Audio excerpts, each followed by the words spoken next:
Hi everybody, Gretchen here. Just getting ready to make our gift card holders. I hope everybody got their kits in the mail.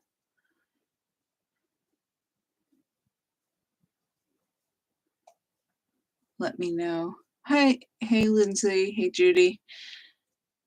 I'm just going to hang out for a few minutes and wait to see who else is going to sign on. But to let you know, we're going to do this first. We're going to go easy. We're going to do the easiest first. Going to ease our way in. So we're going to do this one first. So you can look for your kit with the brown cardstock, which is actually called toffee. And then we'll do the shopping bag, and then we'll do the box card. Hey, Linda.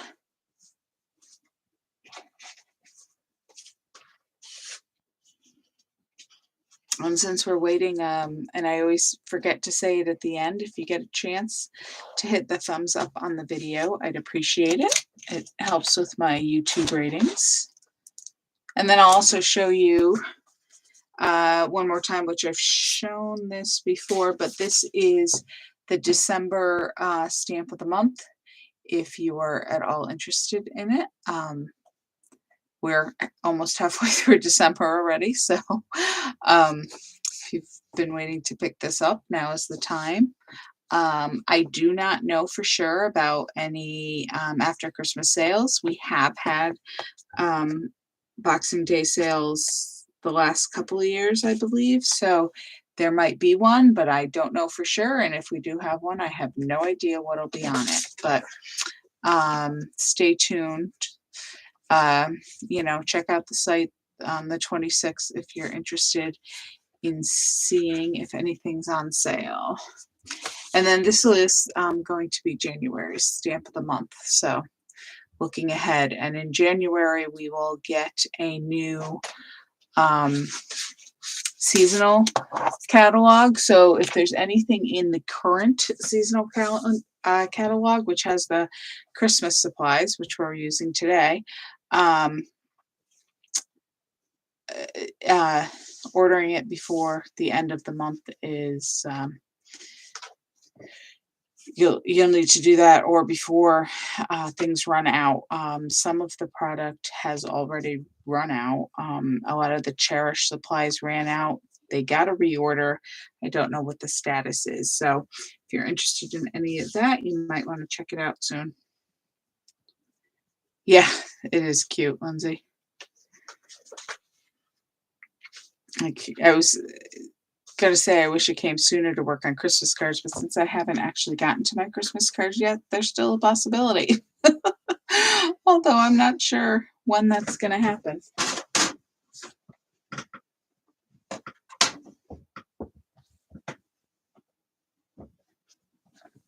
All right, well, let's get started here. And there's a lot of measurements on here. And I did mail you in the instructions. And when I emailed the instructions, hi, Kathy. I told you if you looked at them before the class, you probably would not understand them. But the video will be posted if you want to make these again. And then this first one is pretty easy, but the other two, they make sense as you go along. But like I told you in the email, you may want to make a sample of them to have kind of in your stash. I have a whole folder of templates, and so you may want to make a template so that if you want to make them again in the future, you know what it looks like, especially if you're going to make these and give them away, and then you're like, oh wait, what did they look like, and which way did everything fold? So you may want to make a template of each of them so you have that as a reference. And you can do that tonight instead of using the kit to make the good version. Or, you know, you can go ahead and use your kit and make them tonight, and then tomorrow or in the next week or so, when it's still relatively fresh in your mind, you might want to take some sample cardstock, or even printer paper. I often make my templates out of printer paper, and just make another one. You don't have to do all the decorating and everything, but just the shape of it is always a good idea to have one around. So just a suggestion. But we're going to go ahead and make this little guy first. So he's just a little folder. And I made him the size he was just so it was perfect to fit the gift card. But, and of course you can use your 12 by 12 paper without piecing anything. So that's the convenience of the size. Okay, now I'm going to say right off the bat that after I mailed, a couple days after I mailed all the kits, I found a couple of extra gems on the floor. And I don't know if they were mine and they just went on the floor, or if they fell out of somebody's kit. So if anybody's missing a couple of the little gems, let me know and I'll get them to you. And I apologize. They're hard to see on that clear backing. But these are all the pieces that should be in your kit.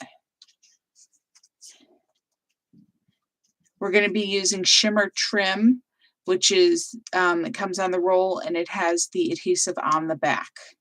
So just to let you know. And then we've got 3 pieces of pattern paper. Just making sure everything can be seen. Okay.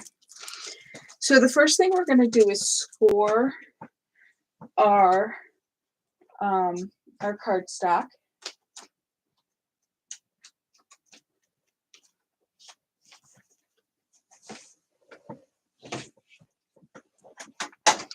And we are going to put the light side up. So we're looking at the light side, and we're going to score at 3 and at 6.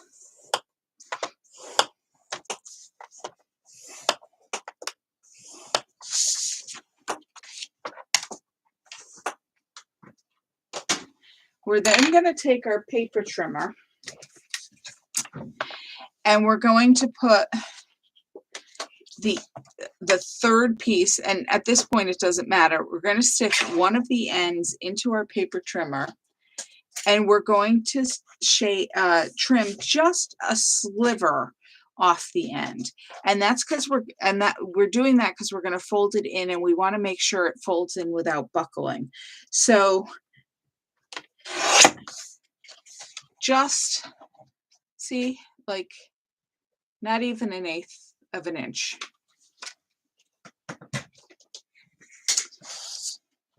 And we're going to flip it over, and then we fold towards the bumpy side, and then you can burnish on your fold to get a nice crisp fold. And I folded the shortened end over first, and then I'm going to fold the other end, and after you fold in both, it should lay flat. So you'll see this end we trimmed is not covering the score line. And if it does cover the score line, or when you fold it, it kind of curves, buckles up a little bit, that's exaggeration, but just to give you the idea, that means you haven't trimmed enough off. You want it to lay flat.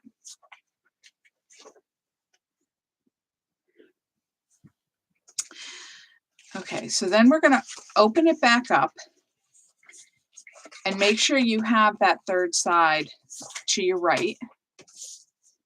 And what you're going to do is you're going to fold this top right corner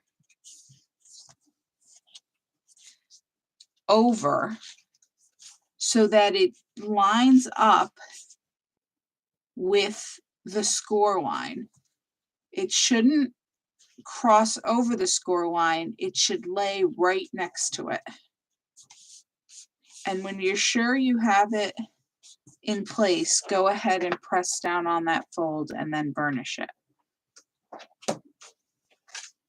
Now, there are ways in the scoreboard, if you have the large scoreboard,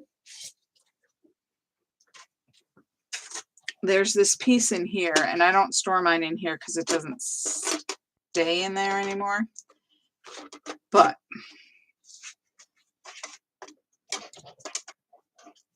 trying to figure out which way it was in there. Well, anyway, it's in this corner here, and you pull it out and you can score on an angle. I tried doing that and giving you the instructions, and honestly, it wasn't as accurate. You can go ahead and play around with it, but it wasn't as accurate as just eyeballing that fold over. And now when we close it down, we see we have that nice triangle, like in the finished version.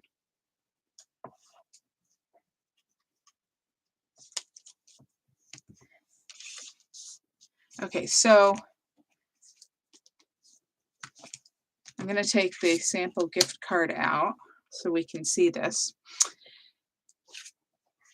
So what we're going to do is take our striped paper, and we're going to put our striped paper behind that fold. And we want to line it up with the top edge of the cardstock. And if you open it up, you can see it is centered on that middle panel. You're going to close that back, and with it all lined up, we're going to take a pencil and make a light pencil line onto the striped paper right along that diagonal line. Now I made it darker so you guys can see that, but try not to make it too dark. It shouldn't be seen as long as you position it correctly. And then we're going to cut on that line, and you can put that in your paper trimmer and cut. You can use a knife and a ruler, or you can use your scissors, and I'm just going to use my scissors, and you're going to just cut right on the line. And when you cut on that line,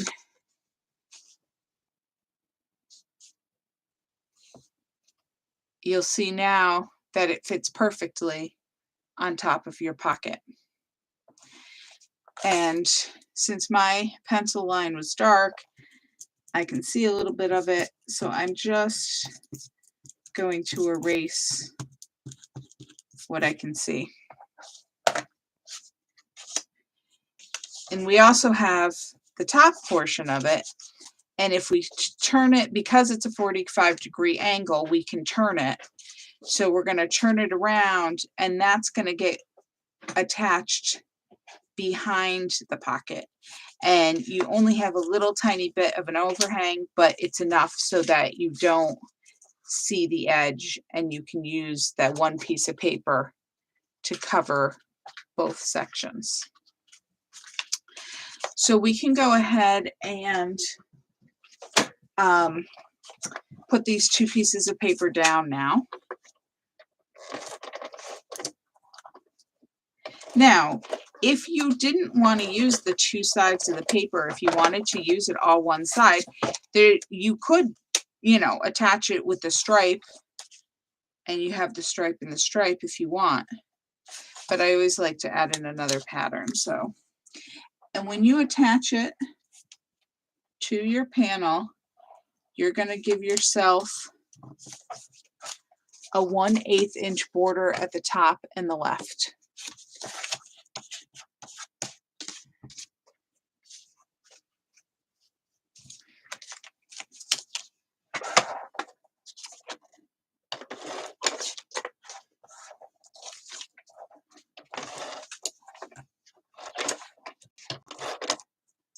Now remember, we've got these pointy corners here. So you just want to make sure that you get close enough with the adhesive that it sticks down all the way in the corner. If you can't get it with your tape gun, then you could use a drop of wet glue. Okay, so again, when you put this top piece down, the stripes, you should have about 1/8 of an inch, whoops, around all the sides, all 4 sides.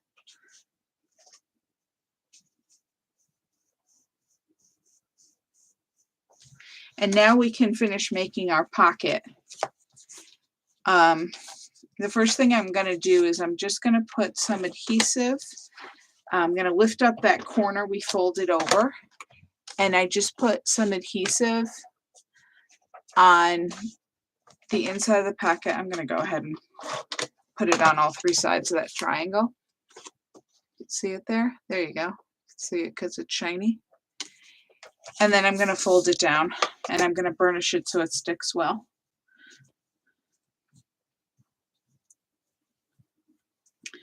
And now we are going to use our glue because we want a really skinny, we want it to attach it down, but we want a really small bead of glue.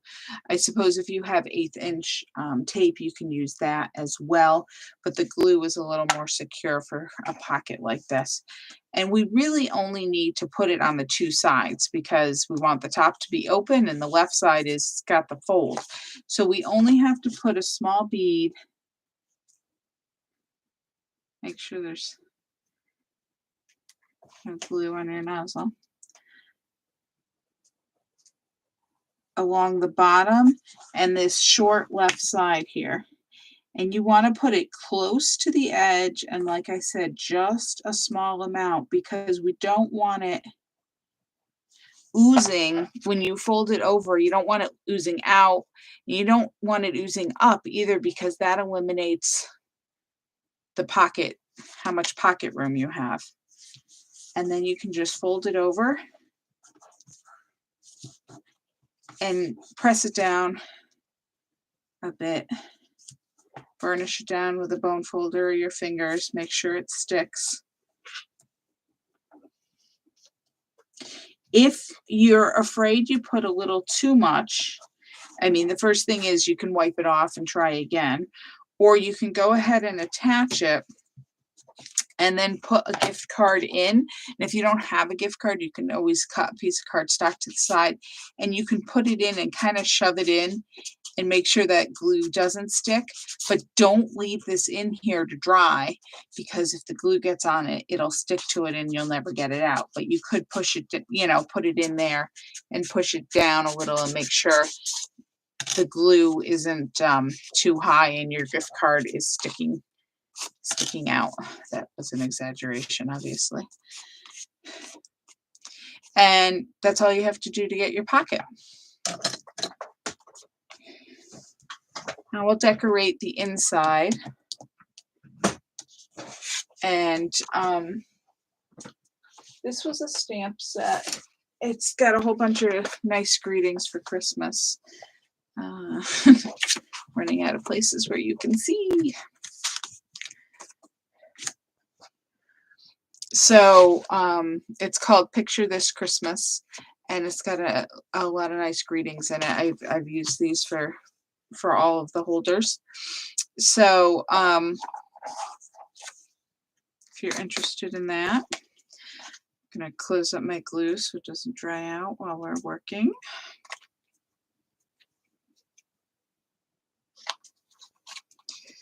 All right, so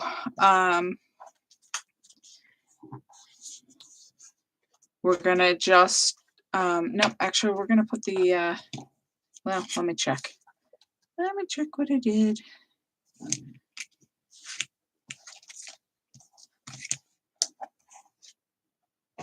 No, well, we can put it down anyway. We're gonna put the shimmer trim down. So the longer piece is gonna go along the side. And my shimmer trim is a little wider than in my sample because I used glitter paper on the sample and cut it a little narrower. But then I decided I liked, the color was a little off. I like this shimmer trim better. So I'm just trying to, there we go, peel my backing off. And what I'm gonna do is put this the long way, and I'm gonna kind of position it careful there, halfway between, or centered between the edge of the cardstock and the sentiment. I have no idea where that backing went. Oh, there it is. And then I'm going to do the same thing with the other piece, but we're going to put it across the bottom. But again, I'm going to put it halfway between the sentiment and the bottom edge of the cardstock.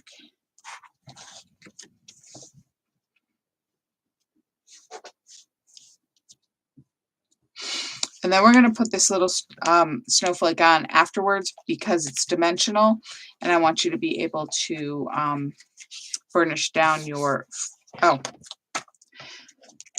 we can go ahead and attach this to the inside. And we can just use any kind of adhesive to attach this. What I was saying is we'll attach the snowflake afterwards because I want you to be able to burnish down the paper on the front, and that adds a little dimension.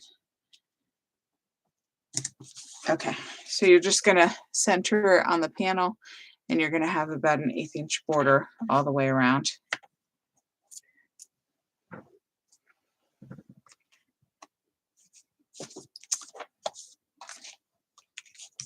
Okay, let's do the back first because the back is just the pattern paper. So you're going to use the black with the wintry kind of images there.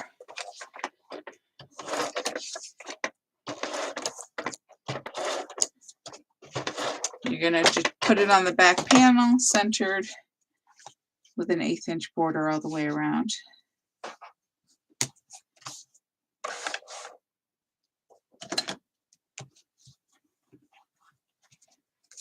And then on the front, we're going to use the green with the leaves.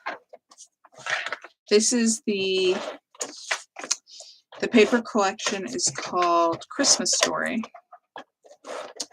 And all of the pattern paper we're using tonight came from that collection. I believe it is still available. I hesitated because I said, wait, is it? Is it not? All right. So that goes down flat in the center.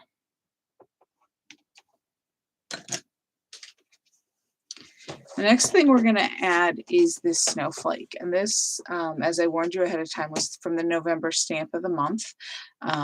But any snowflake will do, or any image really. And we're going to go ahead and cut this out because this was not a stamp set that had coordinating die cuts.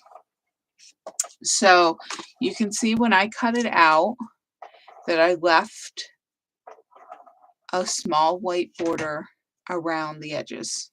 Did not trim on the line.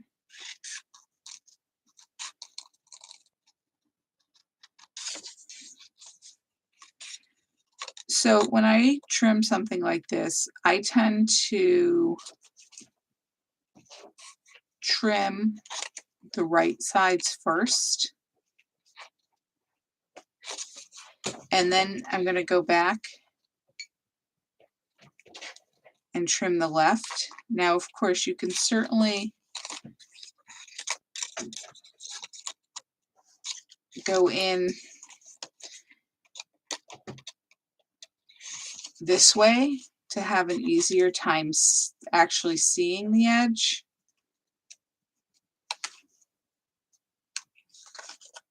I try to just kind of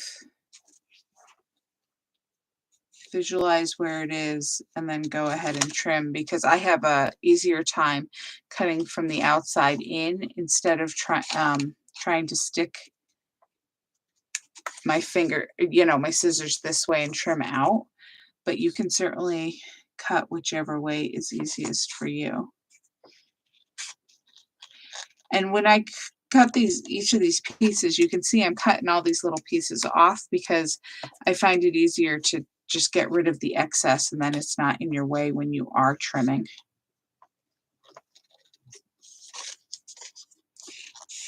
Especially if you have, you want to maneuver your scissors into tight spaces, the less excess paper that's around, the easier that is. And like here, you can see I have a little too much of a excess point of the white, so I'm just going to go and trim that off.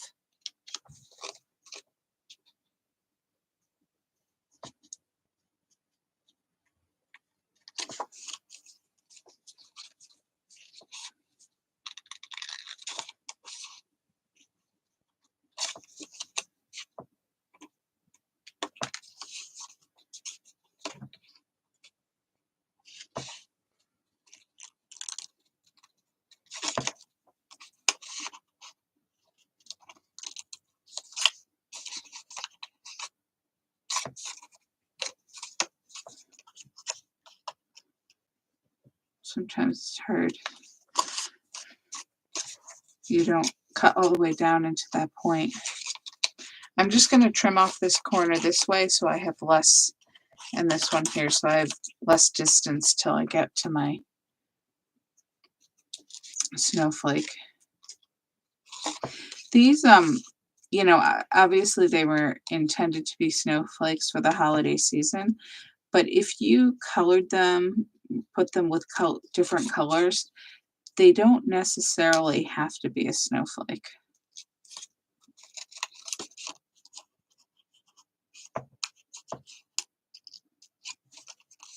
So if you did pick them up, there's a lot of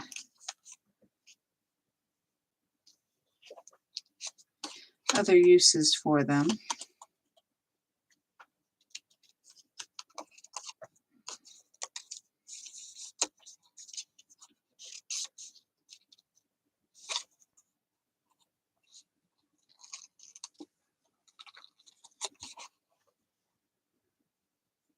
Hopefully these gift card holders will come in handy for you guys for giving gifts. I know I'm probably going to have to use a few of them myself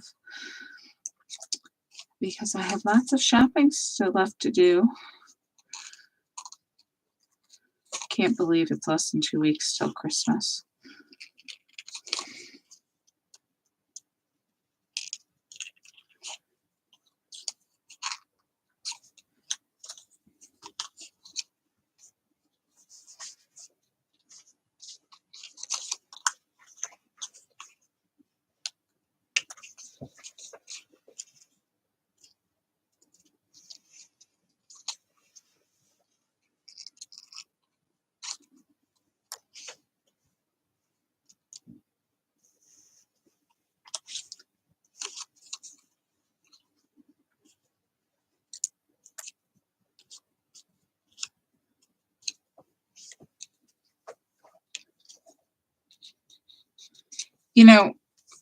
Kathy, I know your grandkids probably aren't using Facebook, but perhaps their login is why you're having trouble on the Saturday logins.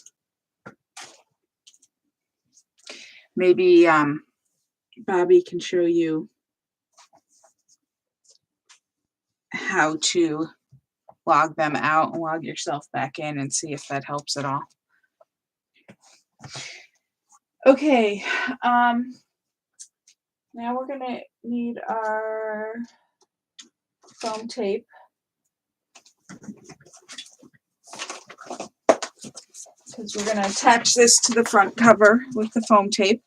You can put it on flat if you want. Now, you'll notice I put it in the corner, but I cut off a couple of tips. So I didn't put the foam tape all the way into the tips anyway, so it shouldn't be too much of a problem. I was just going to warn you to be careful not to put foam tape on the spot you're going to cut off. I'm just going to switch scissors here.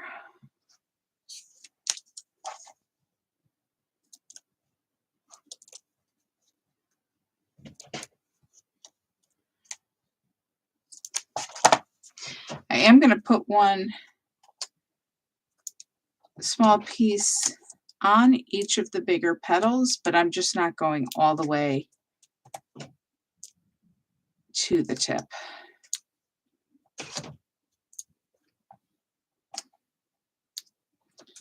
And then I'm going to put a couple of pieces in the center as well.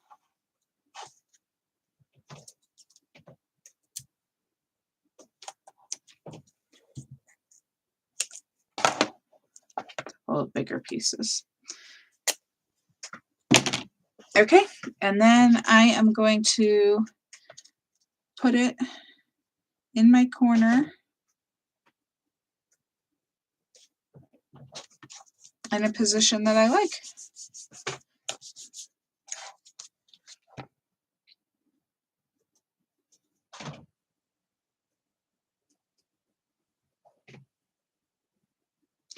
Now I'm going to turn it over, going to open it, turn it over, and I'm just going to use my scissors, cut along the edge of the cardstock, and go ahead and trim the overhang off.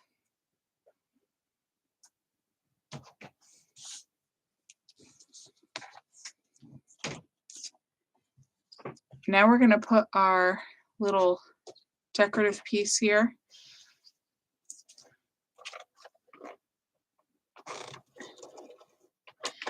And even though it's pretty skinny, I'm going to try to put 2 lines of adhesive along the 2 edges to make sure it's secure. And this piece should be the same width, 3 inches of your card. So it should go all the way left to right. And I kind of centered it on the green paper between the top edge and the topmost point of my snowflake.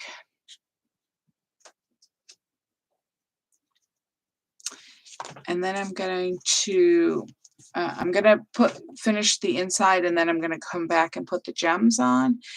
So if you open it back up, we're going to take one of our little snowflakes. And what I did was I stamped these on cardstock, and then I punched them out with a circle punch.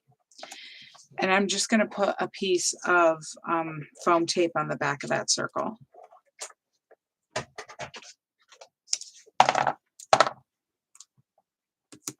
going to put a piece as big as I think will fit, because it's going to be sticking to the shimmer trim. So you want a little extra sticking power. And I'm just going to press that down really good so I know it's stuck right there in the intersection of the 2 pieces of shimmer trim.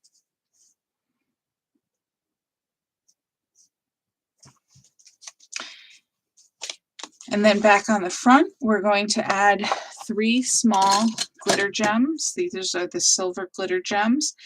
And you can stick them right on, but you know, I like to add a little dot of glue underneath so they're a little more secure.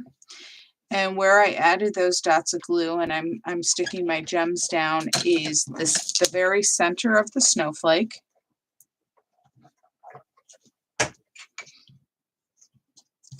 Oh, it's going to be one of those nights with the gems.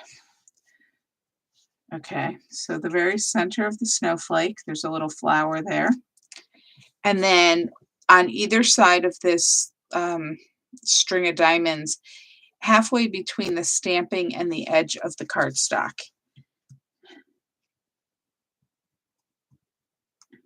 I'll show you in a minute. I just don't want my glue to dry because I'm struggling a little bit with my gems.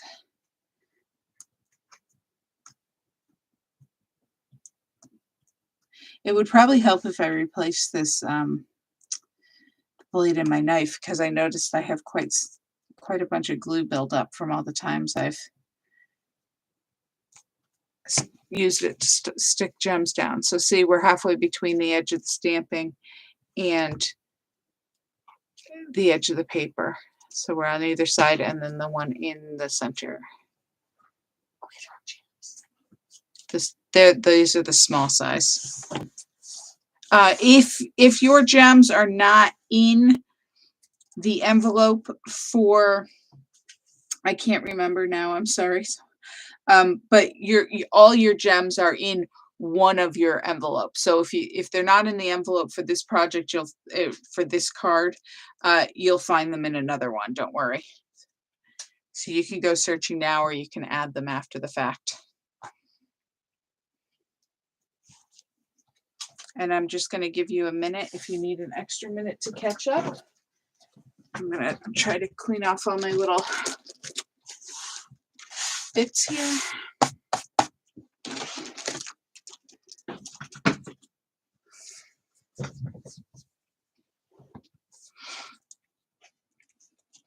And so if you wanted to add an extra message when you were giving this to somebody, you can add a piece. If you're using this paper, add a piece of cardstock, with space for you to write a to and from. If your paper had less design on it, you could write on it. Or like I was thinking, you could cut another piece of paper, the same size as the gift card, and you can stick it in your pocket with the gift card. I thought that would be nice.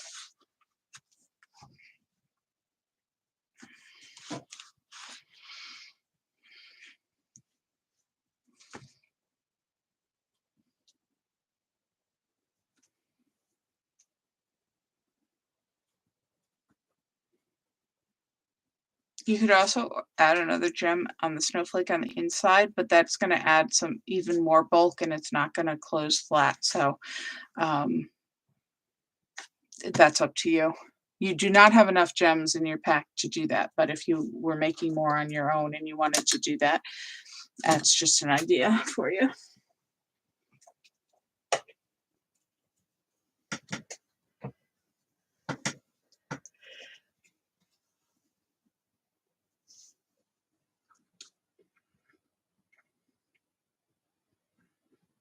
Okay, so we're gonna, if you are ready to move on, we're gonna do the gift bag next, which is the packet with the long piece of white cardstock. We're gonna do a lot of scoring on this. So get your scoreboard out.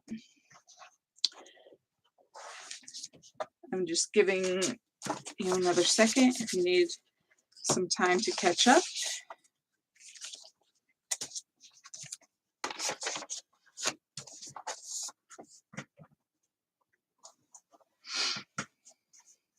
And if you're waiting and you're bored, you can go ahead, and we're doing the same snowflake.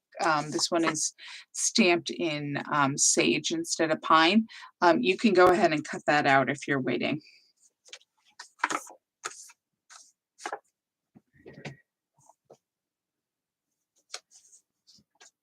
I had a stamping issue on that other one, which is why I had two in my pack. You only need one. Excuse me, I did not sleep last night, and the day is catching up with me. You're also going to have ribbon I do not have ribbon because I ran out. I have another piece that I'm gonna use to show you, but it's I'm gonna go ahead and cut that now, but it's not the same as yours because I ran out of ribbon.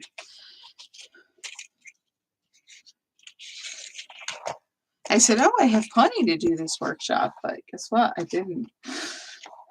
And, oh gosh, it's not even on screen. See, my handles are very short on the sample. I thought I would have plenty, but I obviously didn't. So the pieces of ribbon I sent you are longer than the pieces I used online. Is that the sage that has a bunch of snowflakes? The sage is the color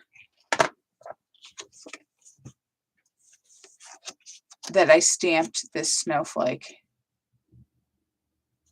Okay. It's this light green. It's also the same green. Yes, it's the, oh, this is what you're talking about. The insert, you have a square with a whole bunch of snowflakes on it. Yes, this is for this project. It is sage cardstock with sage, and it's stamped with sage ink.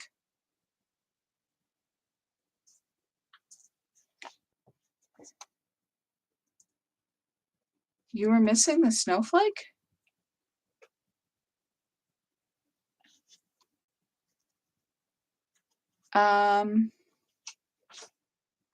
Okay, that's strange. Of all the things that people were missing, that is not what I expected. You're obviously going to need another one. Obviously, it's fine that you used it. I will get you another one. Actually, Lindsay, I'm going to be over near your house on Wednesday, so I can bring one by to you. You don't have that snowflake either? You don't have the pine one?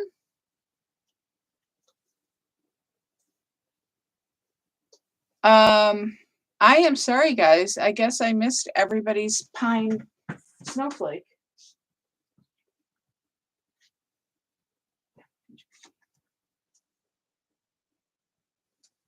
There's only one. Yeah. Okay, well, some people had it. I wonder if it's it got stuck with something else, but let me know at the end of the class. Let me know when you've gone through all 3 sets if you're still missing it or if it got put in the wrong place, and I'll get you whichever one you need that you are missing. Okay.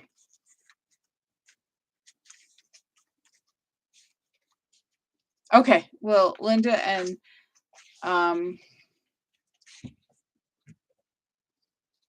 Lindsay, I will be on your side of town on Wednesday, so I will drop off a snowflake or 2 to you, and hopefully not while encountering the real ones.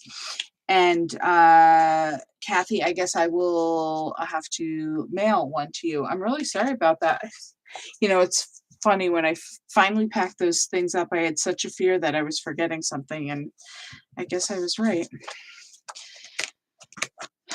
All right. I'm going to put that aside for now, and we are going to work on our shopping bag. Okay, so we've got our long piece of cardstock here. Now I'm going to tell you, this is not actually close to my heart cardstock, because I tried to use close to my heart cardstock and it is too thick. You need a lighter weight because there are so many folds in this one. You want it to fold really nicely, and the My light is being crazy. You want it to fold nicely and crisply, and when I folded the close to my heart, it cracked. So this is Michael's, which is a 65 weight. This is as heavy as I would go. If you had the right two-sided pattern paper combination, and I think this one works, it's just I didn't know if I was going to have enough paper, which is why I went with the white. You can go ahead and make this bag out of just pattern paper. I guess it actually wouldn't even have to be double-sided because we're using a white bag. The inside of it is white. So if the back of your paper was white too, that would work. You just want to make sure it's a lighter weight one. I mean, not that regular printer paper weight, but not a cardstock weight either. That nice in between, like 65-pound weight is what you're looking for. All right. So I have to open up my notes here because there's a lot of measurements and I want to make sure that I'm giving you all the right numbers. Okay, so we are using white cardstock here. So obviously the front is white, the back is white, so it doesn't matter. If you were using a pattern paper, you would have to pay attention to on which side you were scoring, whether it's the outside or the inside, being the outside of the bag or the inside of the bag. So I'm going to go ahead and when I'm scoring here, I'm going to tell you outside versus inside. So you want to kind of, and I don't know if you want to make an X or you just want to pay attention, really pay attention to, we're going to score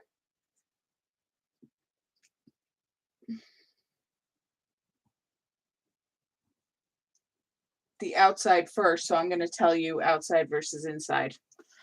Okay, so hold on a second.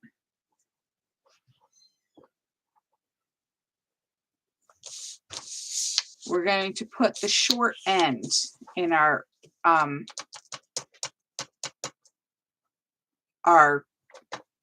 scoreboard. But I'm going to show you because I know some of you only have the small one. And obviously it's easier to score this big piece in the long one, but if you only have the small one, I'm going to show you, you can still go ahead and score this. So you're going to put, this is 4.5 inches wide. You're going to put the 4.5 inch in your scoreboard. This is the outside of your cardstock. You are going to score at 1/2 inch. So what I'm going to do here is I'm going to go down almost all the way down to the end of the scoreboard. I'm not going to go all the way down because I don't want to fall off the edge. I'm going to move my cardstock up and I'm going to make sure I'm still flush against the side. Now, I'm not at the top anymore because I'm longer than that, but I'm going to go ahead and put my bone folder or my scoring tool into the line that I've already scored and go ahead and continue down that line.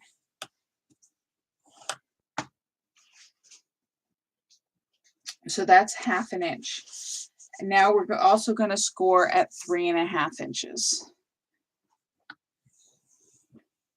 So again, I'm going to go all the way, almost all the way down to the edge. I'm going to push my paper up, make sure I'm flush on the side there, and continue my score down. So now you have 2 long scores. We're now going to flip it over to the inside. And the reason why we're doing this is because when we fold on a score line, we always want to score to the bumpy side. You have less of a chance of the paper cracking that way. You get a nice crisper fold. So that's why I'm going through the bother of flipping the paper over to the sides, because this bag is going to have mountain folds, it's going to have valley folds. So again, you were here, you're going to flip it. So you still have the score line at 1/2 an inch and you still have it at 3.5, but you're looking at the bumpy side. So now you're going to score at 4.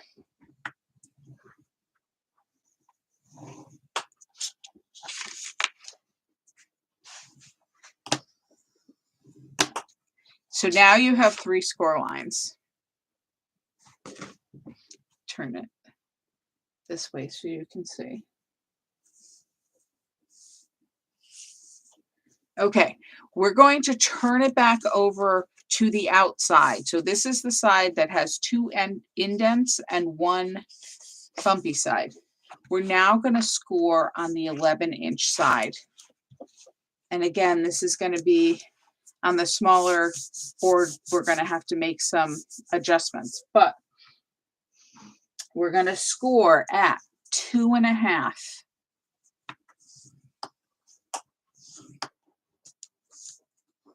We're going to score at 3.5.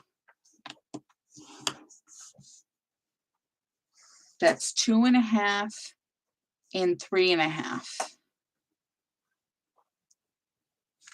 Okay, now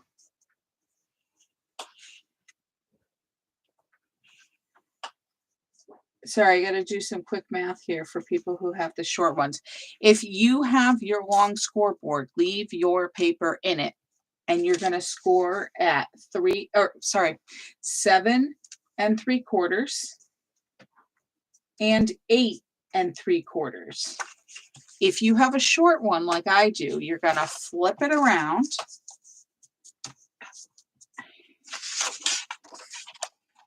And this is 11 inches. So we're going to score at 2 1/4.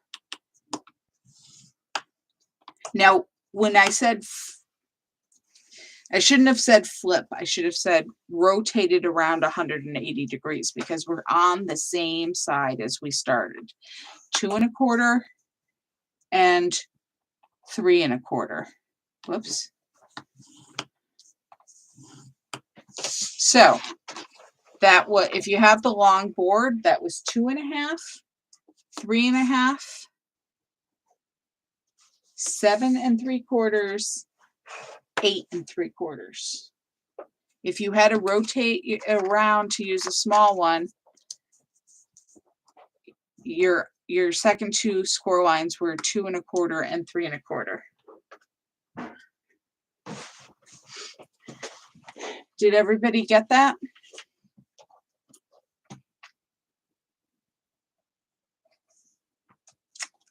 Okay, now if you had it in the short one, rotate it around again so you have the original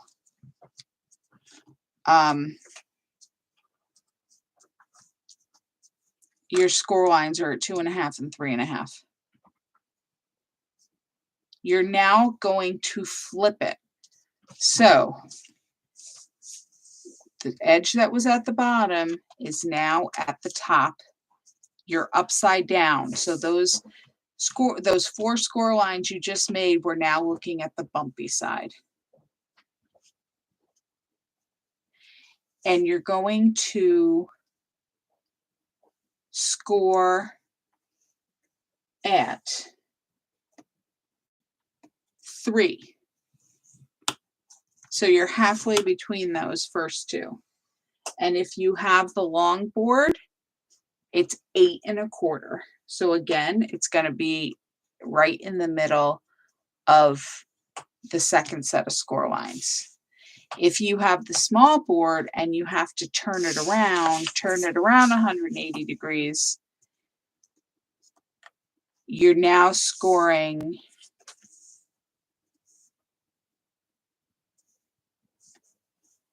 sorry, that didn't look right, but you're scoring at 2.5, because you're halfway between your 2 1/4 and 3 1/4. Oh, no, I'm sorry. It's not 2.5. It's 2 3/4. That's why it didn't look right.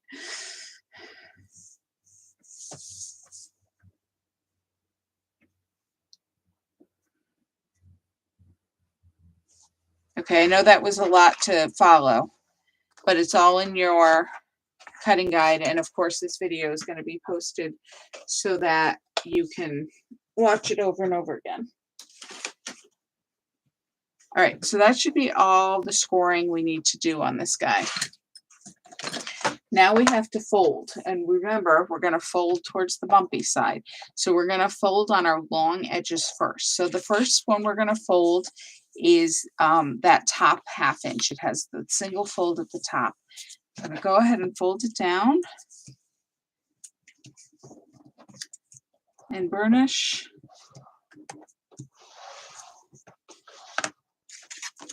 I'm going to turn it around, and we're going to fold on the first score line on the other side, the bumpy one. And then we're going to fold on the next one, which once you fold it up on that inner one, you're now seeing the bumpy side of the top. When you fold it down, you've got an accordion fold right there. They're 2 1/2 inch folds. Okay, we are going to flatten that out just a little bit to fold on our other score lines before we start taping things down. So it doesn't matter which set of folds you're working on. These are the side gussets of the bag. So, but you do want to fold towards the bumpy. So what I'm going to do is I'm going to pick the innermost one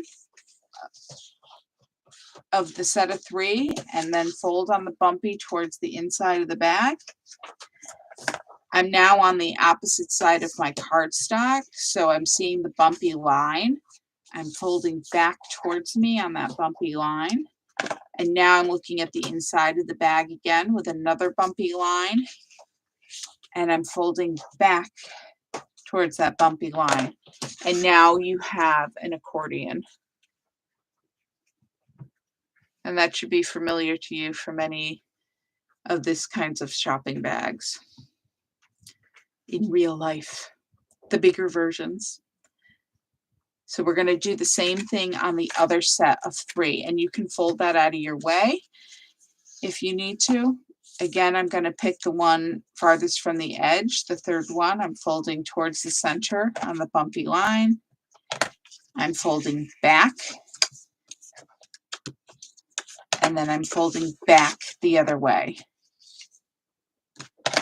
And you have another set of an accordion fold.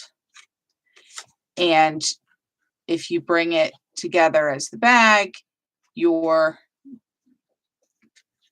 pieces, your 2 sides should overlap.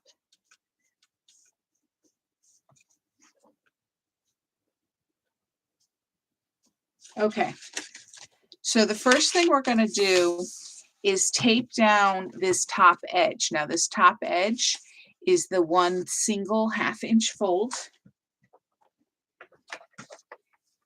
And we're taping this down so when we add the ribbon, we have a little more security.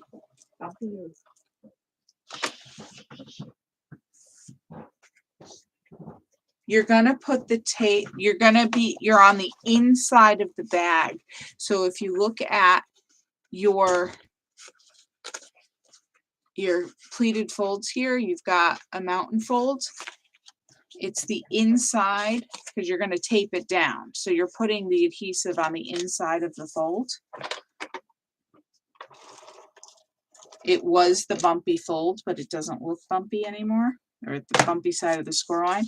And you're just going to put a line of adhesive down that 1/2 inch, and then you're going to fold it over.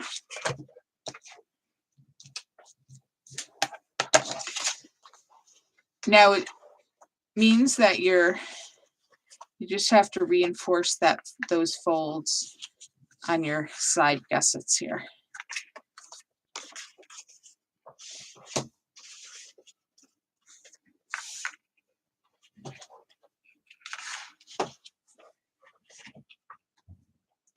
Okay, I'm just checking out my notes for a second here to make sure I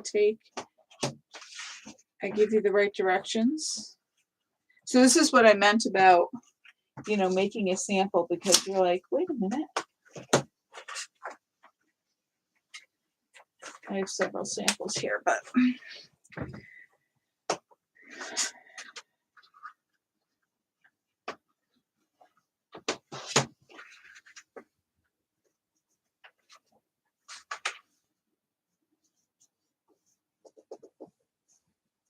okay.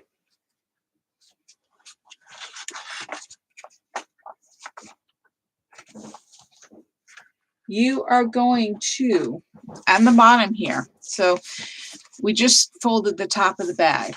So the remaining score lines are at the top of the bag. What we're going to do is we're going to make some cuts, and we're going to cut right on the score line, and we're going to cut up the both scored sections. So you're going to stop your cut at the second score line, which is 1 inch from the bottom edge. And you're going to just cut straight up on the score line on the 2 of your section of 3 score lines. You're going to cut up on the 2 outer sections. Do not cut the center score line. So see, we have the middle one is still attached. We've loosened this flap. And we're going to do the same thing on the second section. We're going to cut right up on the score line.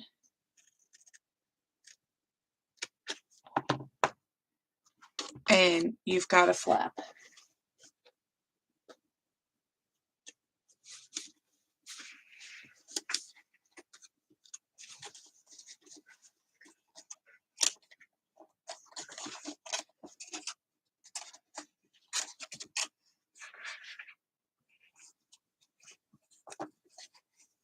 Okay. So what we're going to do is we're going to put adhesive on those little square sections. Now you can fold your bag, your other flaps out of the way, and I'm going to fold them behind so you can see that better. And I'm going to put adhesive. I'm going to put 1 line of adhesive in each of those half-inch sections. The way I'm holding, they were vertical, but if you're looking at the bag, they're horizontal across the bottom of the bag.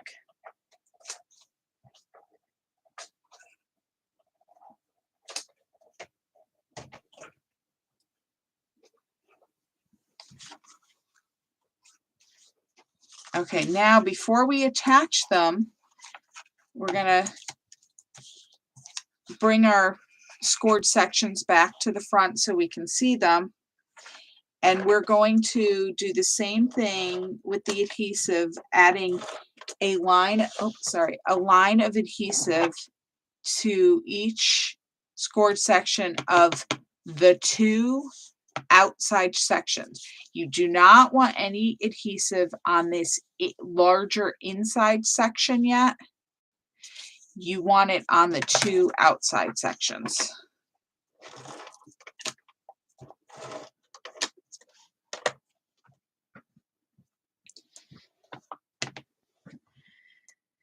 Okay, don't stick anything yet. Now,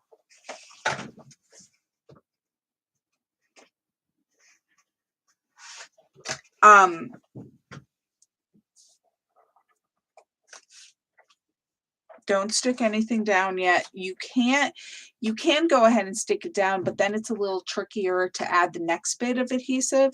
So, like if you were using a roll of adhesive with a backing, that would work, but I'm going to show you all with the tape gun. So, you're going to pick one side, and it doesn't matter which one, but I'm going to say, let's pick the left side here. Okay. And we're going to, well, yeah, we're going to go ahead and add a line of adhesive right down the edge of the main section of the bag.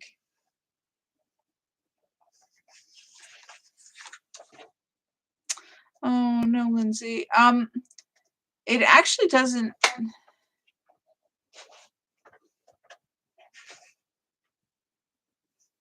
I mean, if you folded everything backwards, then it should still work. If it doesn't, then you just have to, your folds won't be as crisp, but you should, because of the weight of the cardstock is lighter, you should still be able to correct the folds if you need to.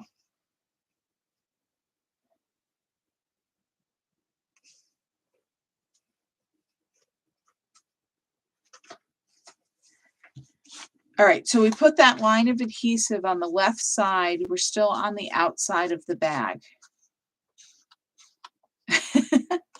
It doesn't really matter if they're crisp. By the time that you finish the bag, it's so cute, and anybody you'll give it to will think it's so cute. They don't care.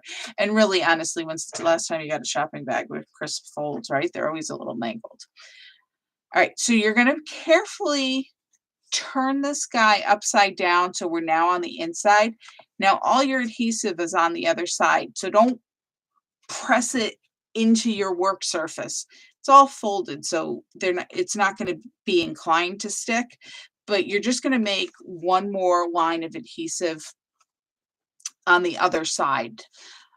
So now we're going to be on the right side. We're going to flip it over, and you can, maybe hold it up a little bit so your sticky sides aren't, near the work surface. And you're going to put a line of adhesive, again, all the way on the edge of that right side. We were working here. I just flipped it, so it's still on the right, and it's just on the main section. So it's from that score line to the top edge, which is that folded edge.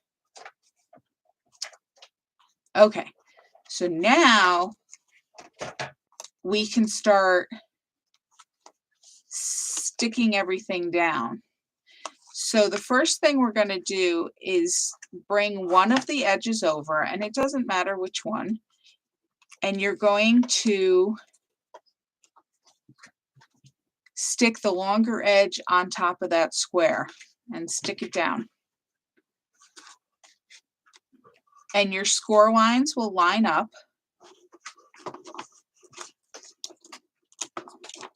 You're going to do the same thing on the other side. You'll be able to press down really well when we get to the end here. Then you're going to fold each side in, but you want to make sure the first side you fold in is the one with the adhesive on the outside. And then you're going to bring over the piece with the adhesive on the inside and overlap them while trying to line up your top edges. Sorry guys, we got a troll I got to get rid of here.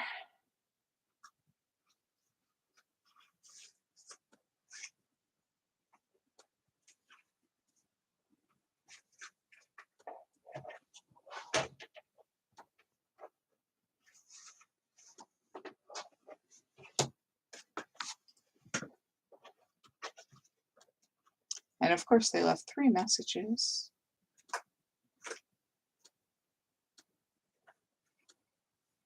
Okay. Sorry about that. And then you're going to fold this flap down.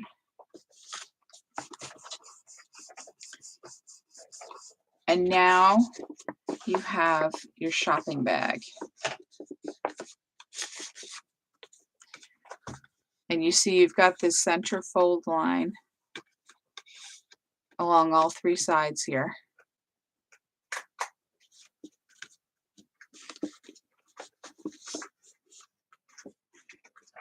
And I hope you were able to follow that.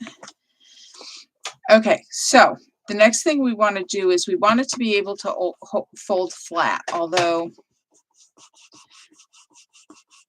I don't imagine many people fold it flat because it stands up so cutely.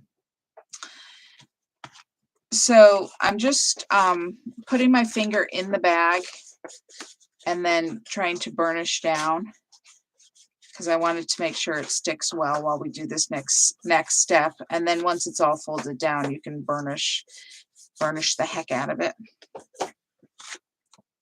So what you should have, if you've put your adhesive on, it'll work anyway, but if you kept your adhesive on the smaller sections and kept the middle inside section clear, then that should be what's on top, and it's just one nice long section. All right, so you're going to pick a corner and you're going to put your fingers on the fold lines on the two corners, and you're going to push in. And you see how that triangle is forming? That's on the side piece. And you're just going to squeeze it. And then you're going to do the same thing on the other side. So you just push it. You put your fingers on the two score lines and you push in, and it creates that triangle like magic, which is what allows the score lines or the shopping bags to fold flat. And now you can go ahead and burnish them and burnish the bottom well. I'm going to flip it over and do both sides so I make sure that adhesive sticks. And I'm just going to burnish the fold on the sides and then down the middle. And you've got a bag.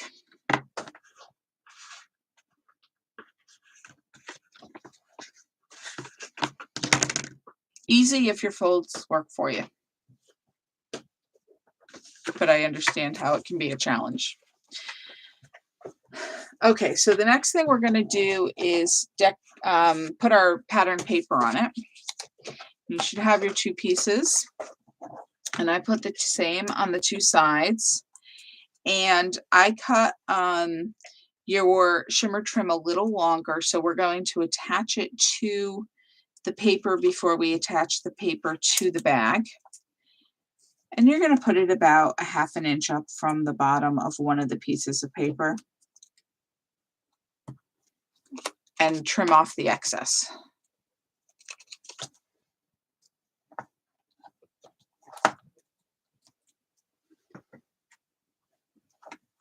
Oops, sorry.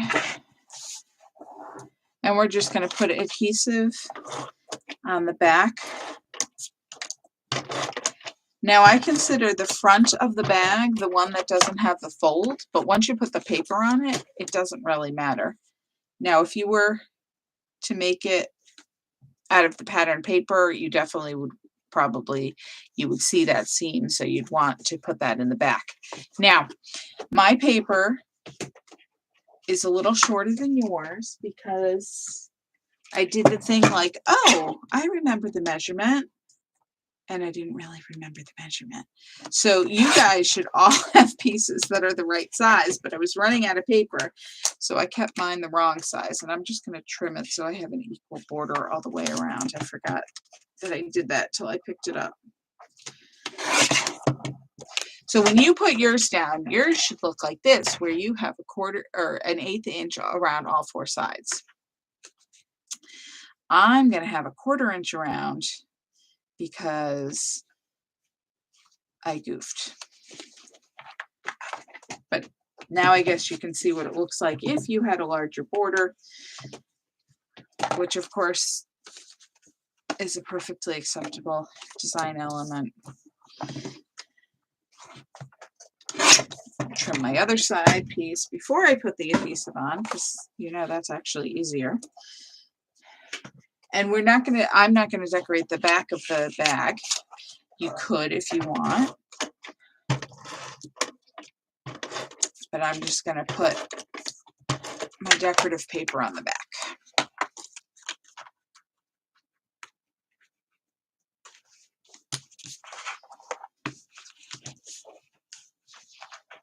Okay, so the next thing we're going to do is punch the holes. And the reason why we put, wow, that was crooked. The reason why we put the decorative paper on first is because the holes go right through it. So I wanted to make sure. It always sticks really well when you didn't put it on straight and want to fix it. Oh. We're going to punch right through the decorative paper. Now you're going to use a 1/8 inch hole punch. And you're going to punch them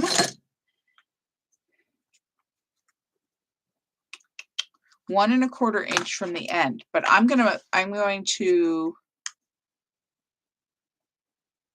mark it first. I'm just verifying my measurements. So I'm going to line my ruler up with the top of the top edge of the bag, and I am going to put them 3/8 of an inch down from the top and 1 1/4 inches in from each side. And I'm going to make a big circle, and in fact mine's right on the black, so I'm going to use a Sharpie. It doesn't matter if you use something that can be seen, because you're going to punch this dot right out. So I'm going at 1 1/4 inches from the other side. See that one? You can see. I'm marking my 2 spots.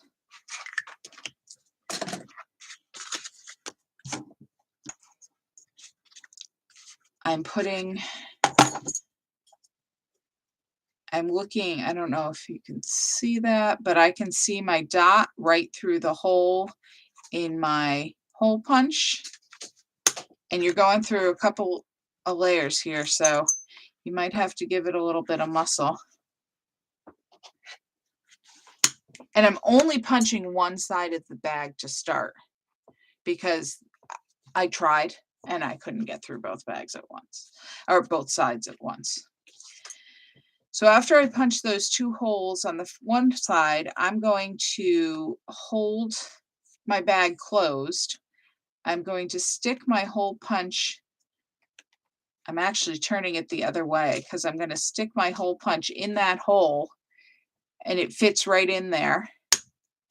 And I'm going to punch again so I can punch through the back side of the bag. And so now you've got holes on both sides.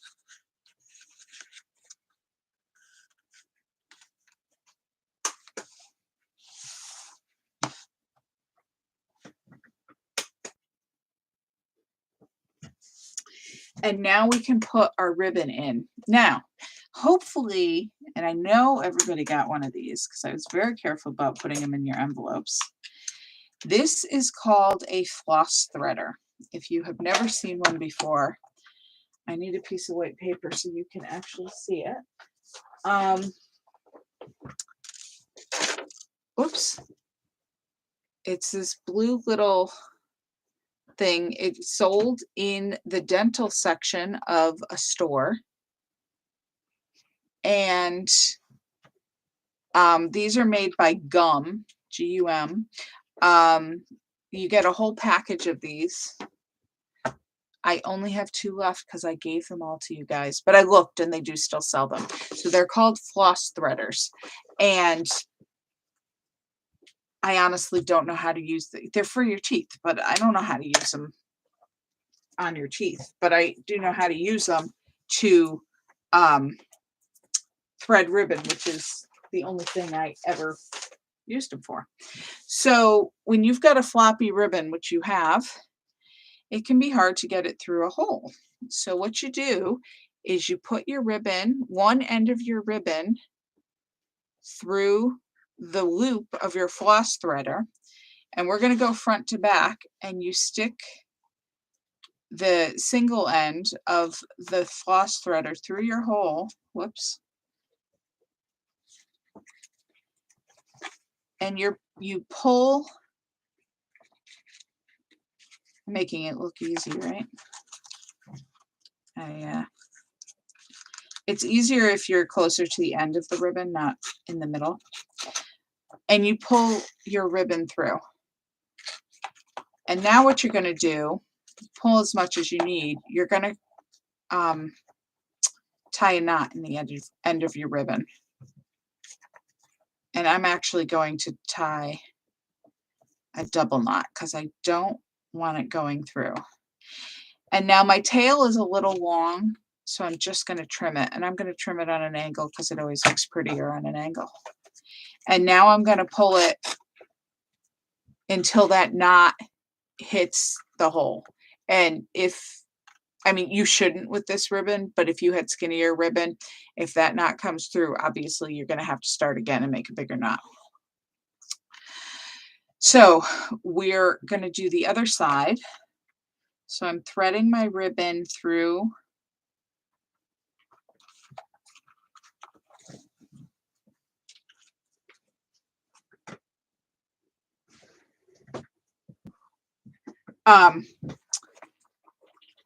through your loop on your floss threader.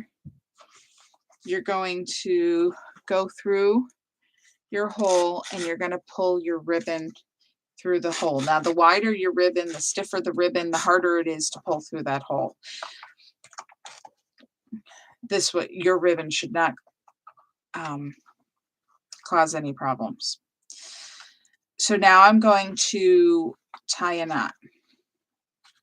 And one of the reasons why I gave you a longer piece of ribbon than what I used was because my fingers were too fat to tie a knot, and I really struggled with it. I also struggled with getting the ribbon through the hole, which is why I'm glad I had the floss threaders for everybody. So that's why you got longer ribbon, because I didn't want anybody to struggle with making a knot. So again, I trimmed my edge, I'm pulling my knot, and I have a handle. We're going to do the same thing on the other side.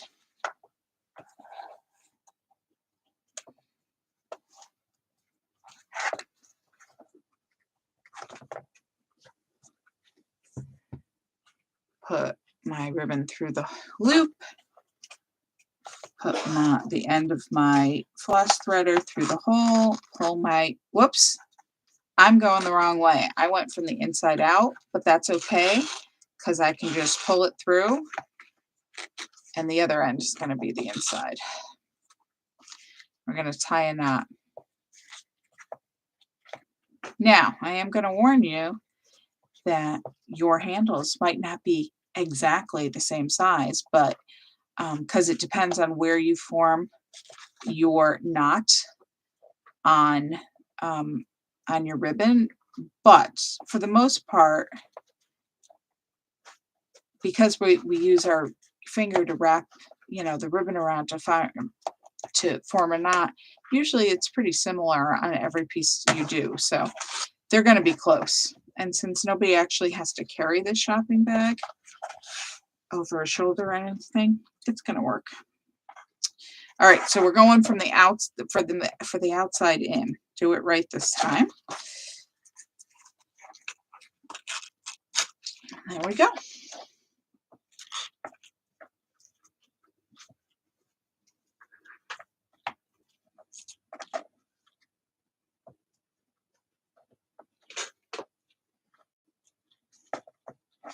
Now make sure you put your floss threader in a safe place, because now it's been years since I've actually used one, but boy, when you need one, does it come in handy. And there we go. See, they're almost the same size.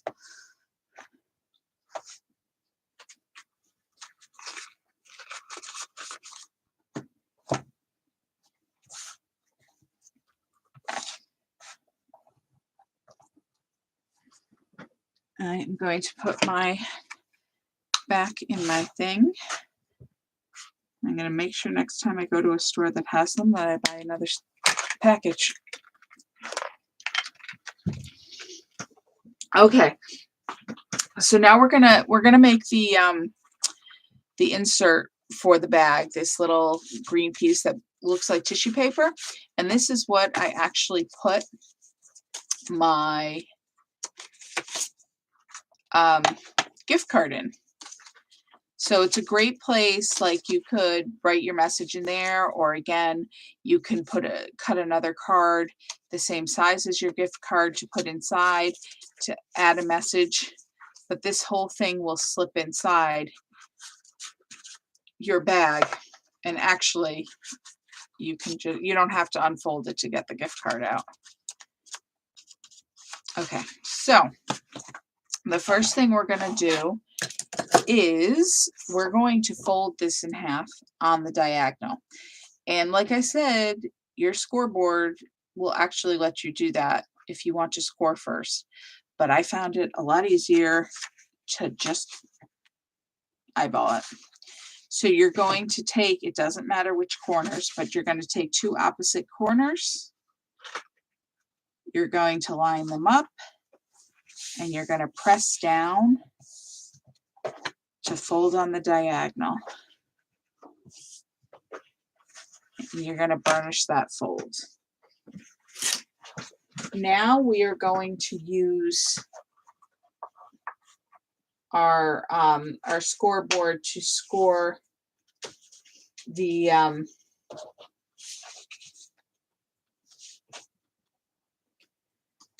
side folds, because now we've got a double fold and we want to make sure those fold a little easier. So we're going to put the top edge into our scoreboard, and we're going to score, and you're going to put the top edge at the top, and your corner is going to go right there at the 0 mark, right there on the left edge. And we're going to score at 2 1/4, and go once and then go 2 or 3 more times, pressing a little harder, because you want to make sure you get through both layers. And it's better to do multiple scores than to press hard the first time, because then you're more likely to rip the paper. And you're going to do the same thing at 6 1/4. So luckily, this smaller board is big enough that you don't have to do all the twisting and turning and the fancy math.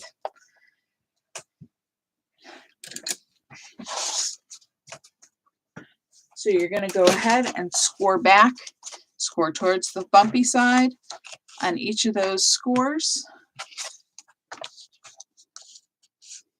And then you got your insert. Now this would look cute as pattern paper too, but I made my own pattern paper by stamping on the cardstock. You go ahead and put that in.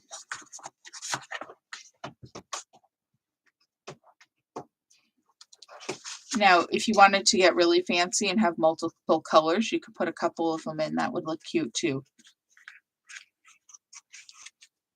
Judy, your ribbon is silver. You do have it. I know I put it in there. It's the long strips of silver.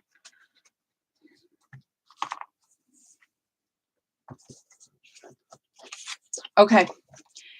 And now we're going to, I just put my scissors away and I need them. We're going to cut out our snowflake. Now I know a couple of you don't have snowflakes to cut out. I don't know where they went. Apparently, when I mailed them, they flew out of your envelopes and went somewhere else. Which, if they had been real snowflakes, I'm sure everybody would be thrilled about. Well, everybody here, if they went away, not to wherever they landed.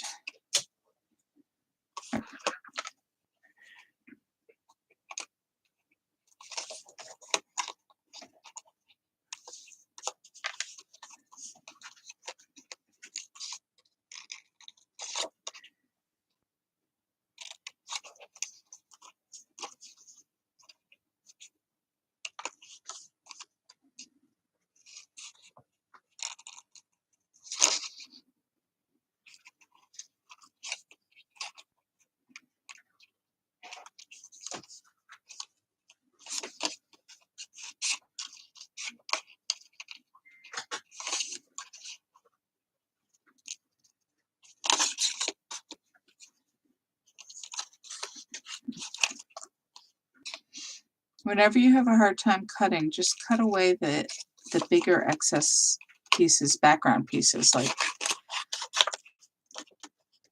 get them out of your way.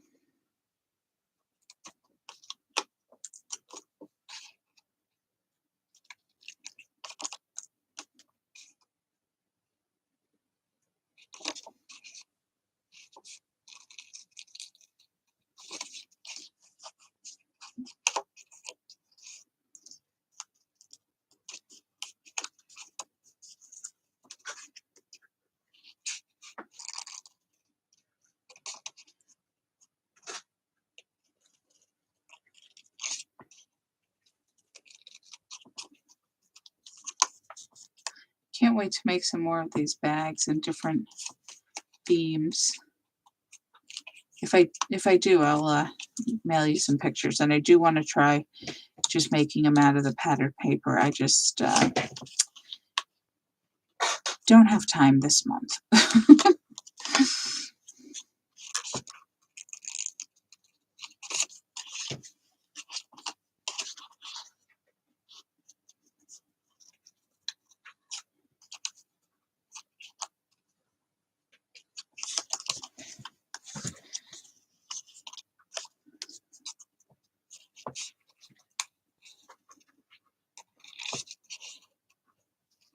You can see I sometimes find it easier to go ahead and cut around the big tips first, and then go in and get the detail of the smaller ones.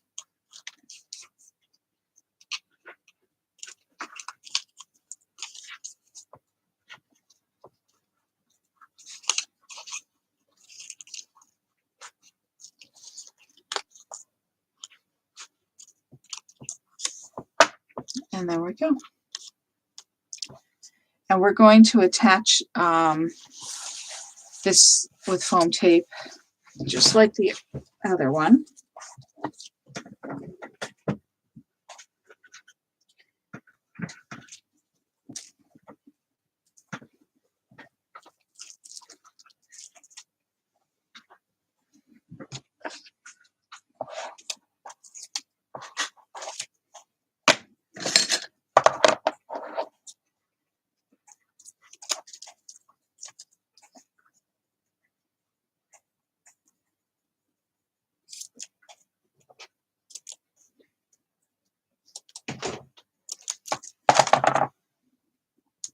So just like before, I'm putting a small piece of foam tape on every one of the bigger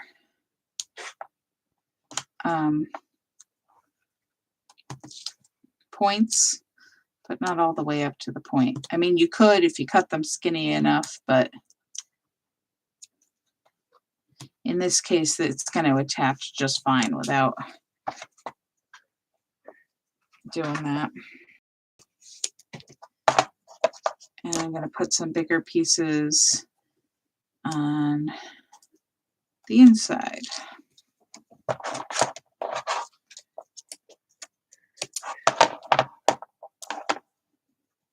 Okay. And I'm going to attach this so none of the points fall off the edge. I want the whole thing on the bag.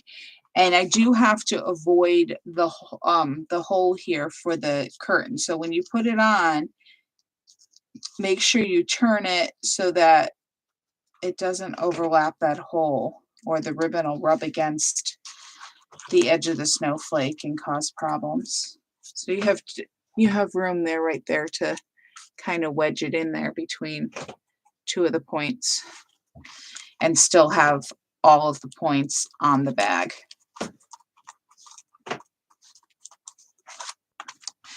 And then we're going to add the season's greetings, which we're also going to put foam tape on, but you'll see it overlaps the snowflake. So we just don't want to put any foam tape on that side because that would be 2 levels of foam tape, and we want to keep it just all at the same level. What I am going to do is, so that sticks to the snowflake, I'm going to turn it over and put adhesive there. So it's the S side. So if you keep an eye on which side is the S side, I'm going to put 2 lines of adhesive right there so that it sticks down after I put my foam tape. And then it's also a reminder when I'm adding my foam tape to not put pieces on that side because we're already set with adhesive there.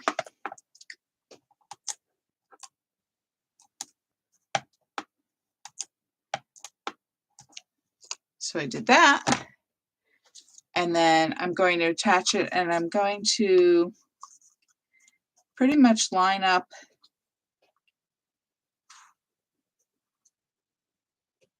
the all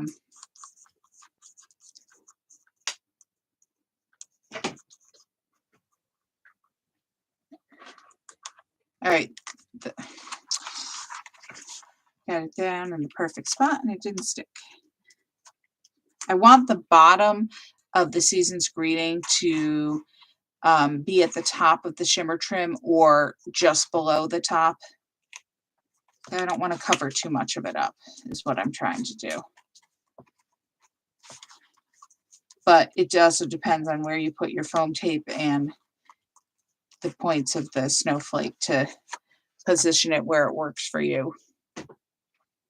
And remember, the border of my white border around my bag is slightly bigger than yours.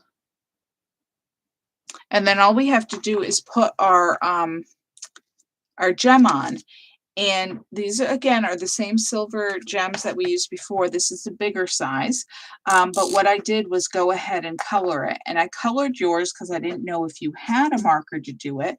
But this is just a red Sharpie. Any kind of alcohol ink marker will work to color these gems.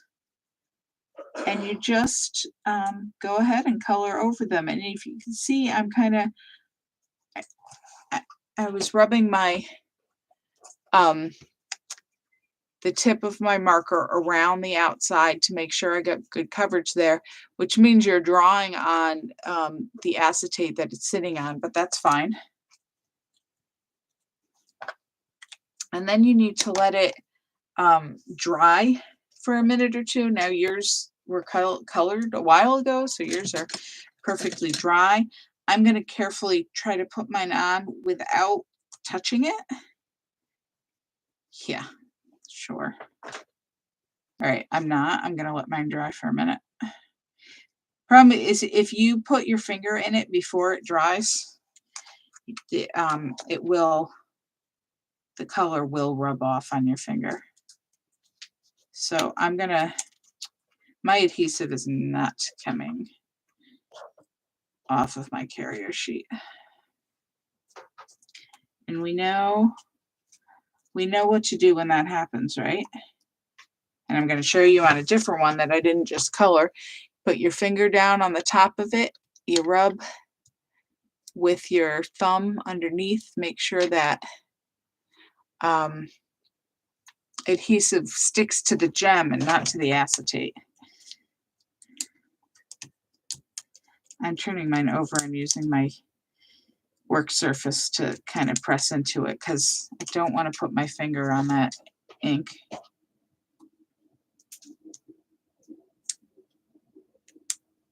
There we go. And you're going to just press that into the center of your snowflake and press down really good. I didn't yet because I don't want to touch it yet. And that's all you need to do for your bag. That's all, right? You're laughing at me, I'm sure. 500 steps later and you have a bag. But hopefully it was fun, and I think it's so cute. It's worth the work. So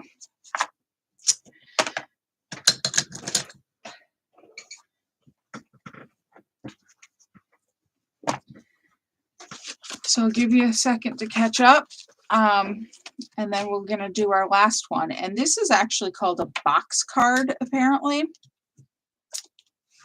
not sure where it came from eventually, but somebody once upon a time taught me how to use it. And I came across my sample recently and I said, well, that would make a cute gift card holder. So I was waiting for the perfect excuse to do it in a class. And this was it.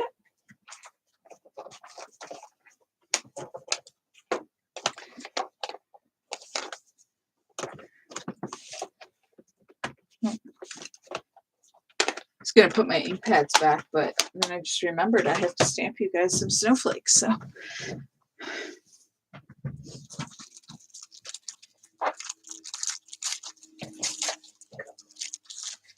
So for this one, you're going to need your big piece of paper. You've got your greeting for the inside. You've got one piece of shimmer trim, and we're going to cut that, which is why you only have one. And you should have two of these little snowflakes in the circles.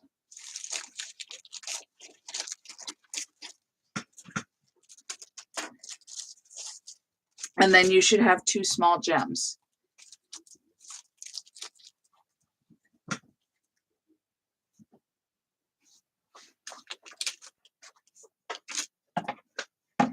And I don't have two small gems, so hopefully the two I found on the ground were mine, and everybody else has theirs. Let me know if you're missing any gems or any other pieces, so I can get them to you with the snowflakes. This is the downside of doing remote classes and mailing kits. If you were here, I could just give you another piece, but all right. So this is going to be another, that's just my gift card inside. Oh, sorry, you should have three of the snowflakes in the circles, not just two. I forgot I put one on the inside till I opened it up. I'm going to do another bunch more scoring here. And again, on this one, we are going to pay attention to the inside and the outside. But since we are using the pattern paper, that should be a little bit easier to follow. Obviously, the inside is the red.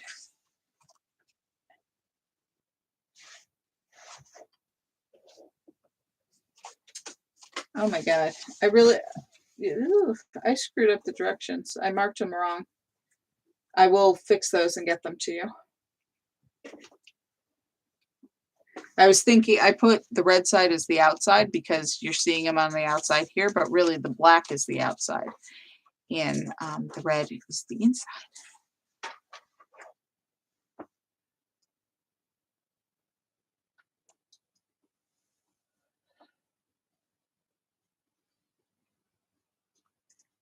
So I got to think now and make sure I'm telling you these right things. That's why I'm pausing here.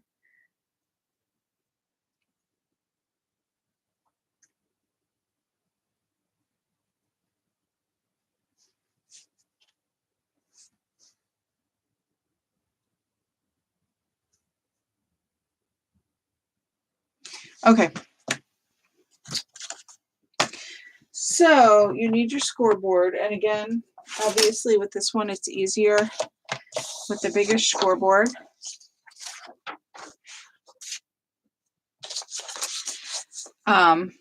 But you can do it with a small one. These first scores this direction will fit all the way on.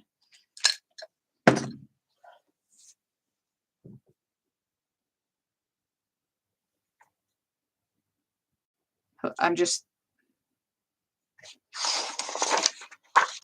yeah. Okay, so you want the red side. You want the long side.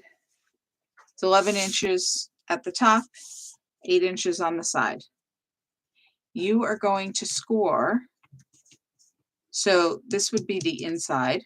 I won't bother. I'll just tell you the red and the black. It will be marked correctly on your directions when I send you the corrections. So you're going to score at 1.5 inches.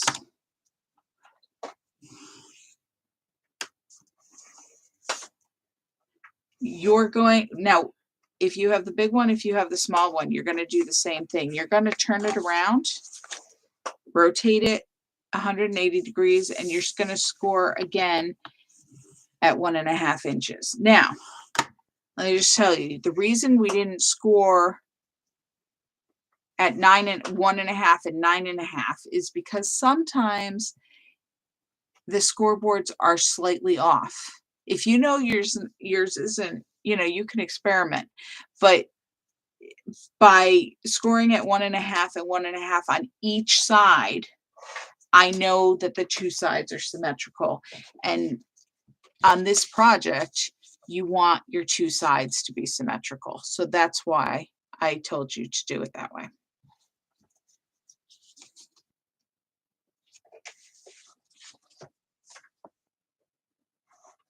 I'm thinking again.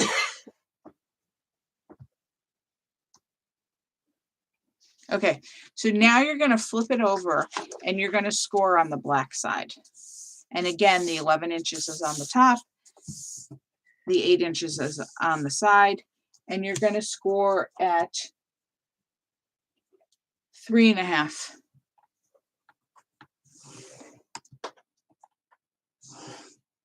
You're going to rotate it around 180 degrees, and you're going to score at 3.5 again. So those are the only score lines in this direction. We're going to go back to the red side, and we're now going to put it in the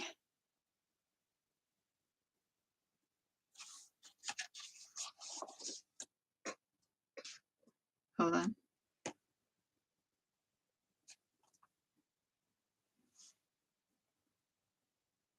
No, we're not. We're going to put it, sorry, black side.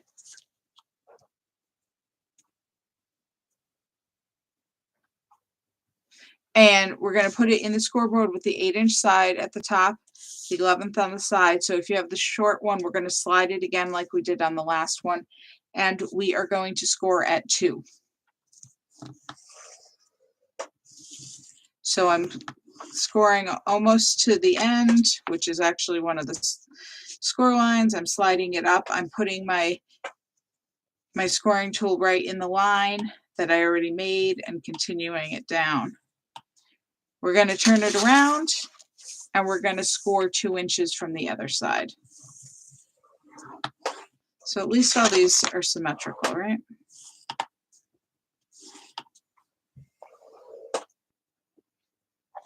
And then we are done with our scoreboard, I believe.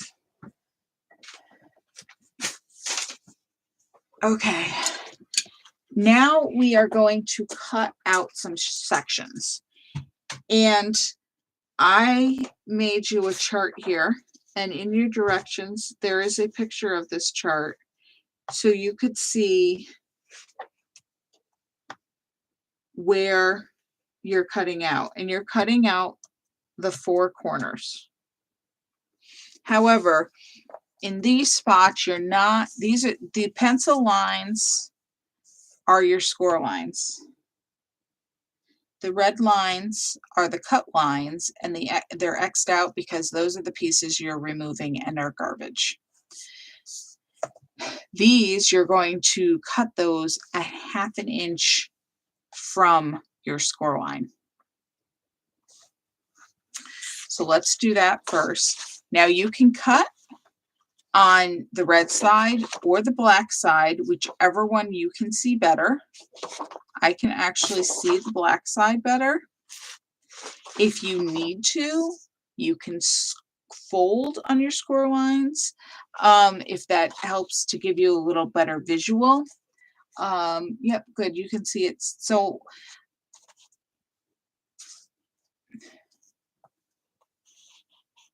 this is my 3.5 inch score line. I am going to cut a 1/2 inch from it, a 1/2 inch towards the outside of the paper.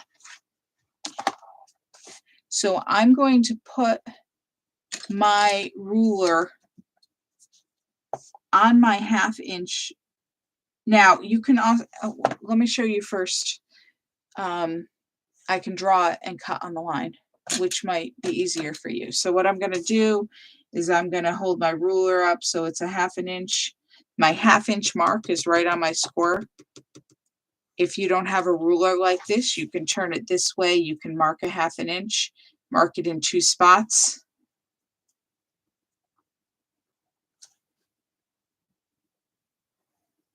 And then you can line up on those 2 pencil marks you made.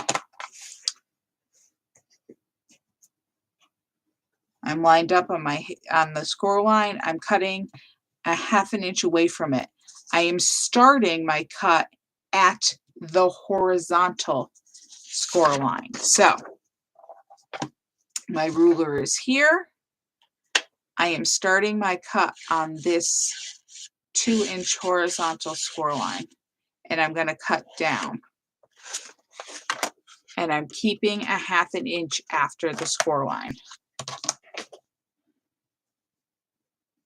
I hope that's as clear as it could be. Now, I didn't cut that exactly vertical. If you made your marks and drew a line with your pencil, you can just cut with the scissors, but you could see I just cut that to the score line. Now I can turn it around, and I'm going to turn it this way. And the reason I'm going to turn it this way is because we're going to cut at the score line to cut the corner off, but we want to cut off the score line. So that means you're going to line up you're going to line up your edge of the ruler or your scissors direct next to the score line. So when I'll cut the next one with scissors. And I'm going to bring my knife all the way down to that first cut line. And let me see if I can get this in a spot. Can you see there that that's the score line? I want to cut the score line off. That's the bumpy side. No, you can't really see that. So that what you have left is a nice clean edge with no score line. So we're going to turn to a different corner.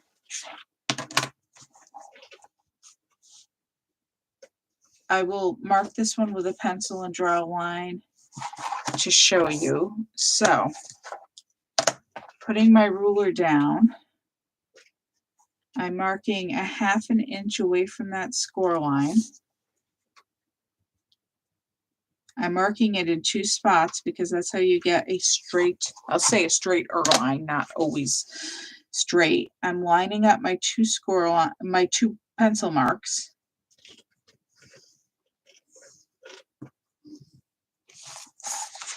And I'm drawing a line. So that line is a 1/2 inch away from that score line, 1/2 inch towards the outside edge. Now I can cut on that pencil line. And I want to remove this corner, and I want to cut the score line off. So when I use my scissor,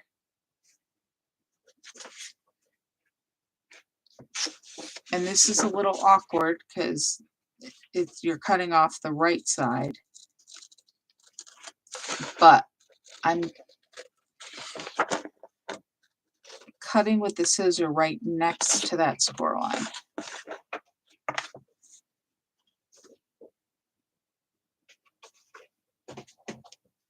Now you're actually going to cut this way. We're going to cut all the way to the next score line, and you're going to do that on every corner. Sorry, I forgot to tell you that the first time. So that 1/2 inch, while it is still attached there, it's cut at the top, so it's loose, because this is going to be a flap, and that's what's going to make our box. So I'm going to go over to this other corner that I already cut but didn't tell you, and keep cutting all the way over to that score line.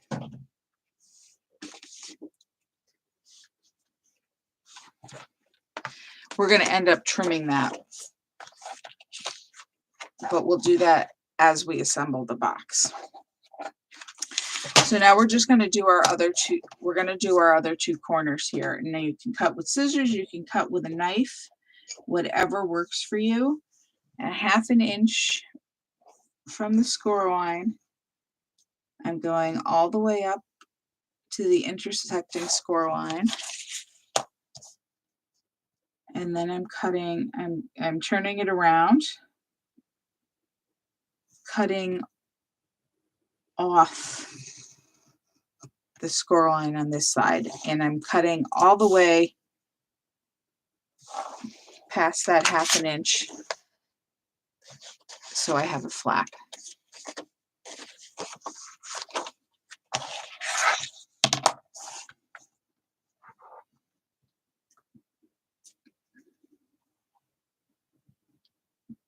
When I was writing the directions for this, I was like, there is no way. I mean, I explained it in words, but I'm like, nobody's going to understand this.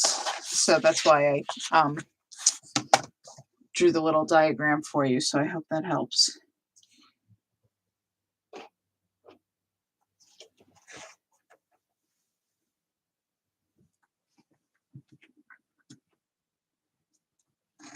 If you guys do make these again and find another mistake in the instructions, if you follow the written instructions, just let me know so I can fix them and get them to everybody. Sometimes it makes perfect sense when you're writing them, but the person interpreting them doesn't always agree. And obviously I do make mistakes. Okay, so we now have this weird shaped box. Well, it will be a box. It is not a box yet.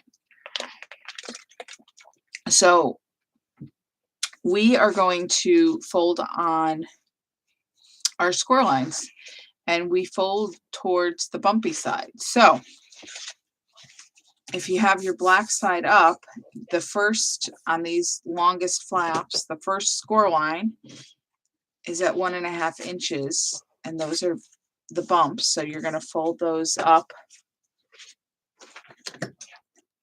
so you can see the red.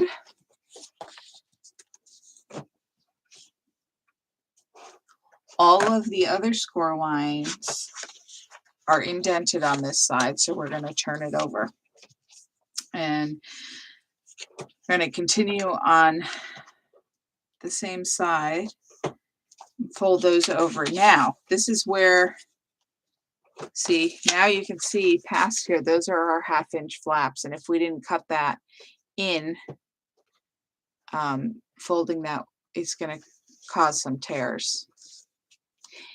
And when you fold this in, now I have a little bit of space, but your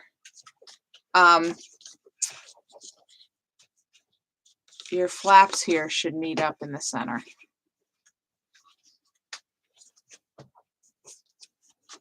I'm going to unfold those just to get them out of the way, and I'm going to turn it around, and I'm going to fold these, which is actually the top and the bottom. I'm going to fold them in, and then you can fold all 4 1/2 inch flaps.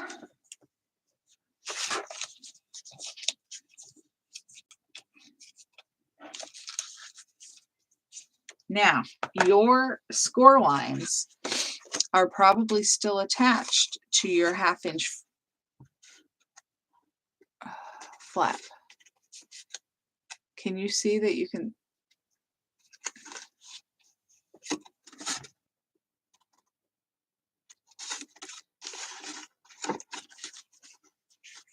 See if I can get one. Oh, there we go.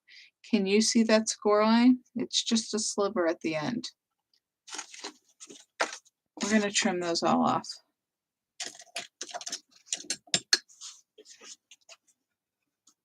Just put your scissor right next to the score line and snip. You're going to have to snip a tiny bit at the top too. This just makes, leaving them there doesn't make assembly impossible. It just makes it neater if they're gone. So if you can't see them right now, you will, there is another point where you can cut those.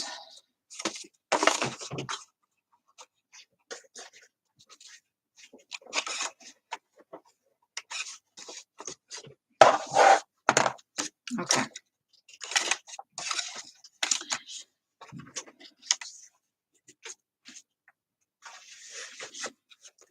All right, so now you are going to put your, I'm going to get this out of the way. I'm going to put down your piece so the black side is facing you. And we're going to do some more of those diagonal folds. And we're going to fold the 1/2 inch flap back so we don't see it. And you're going to lift this side up so that this edge meets this top edge, and you're creating a triangle. Now your 1/2 inch flap will pop up a little like that, and that's fine because that piece you don't actually want folded. We were just getting it out of the way so we could see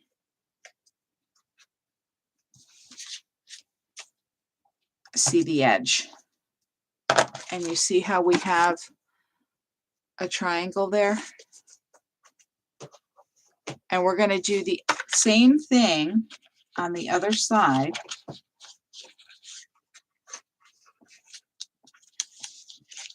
And those two sides should meet in the middle.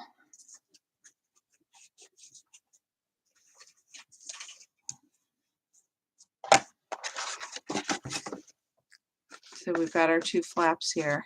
We've created a triangle there. And this is what's going to help our box fold up. We're going to do the same thing on the other side. Lift one side up, have that scored, whoops.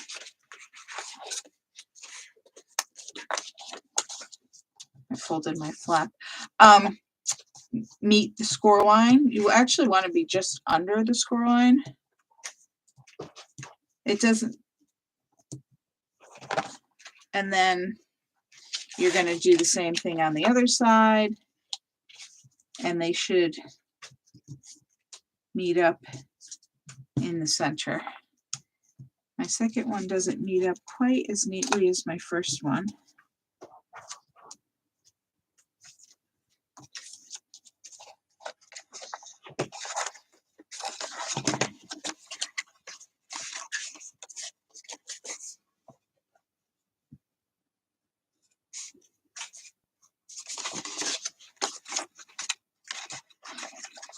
And the red side is the inside of our box. So the only pieces of adhesive on this are on our 1/2 inch flaps. So I'm going to turn it so I'm looking at the red side.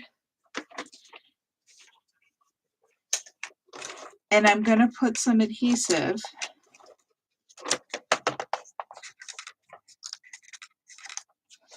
on each of the flaps on the red side, which is the inside of your box.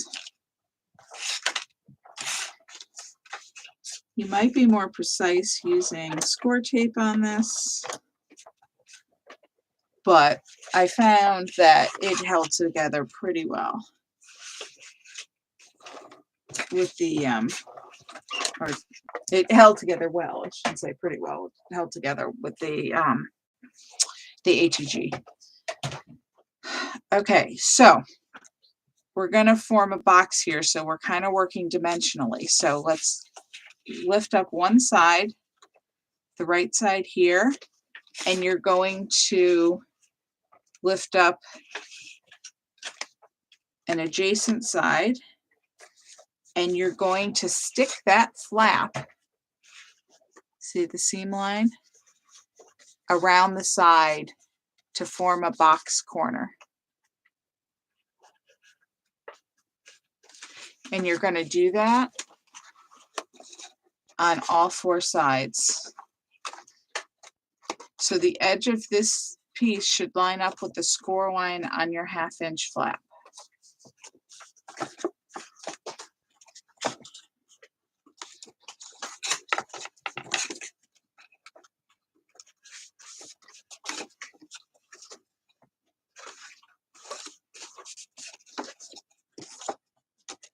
Voila.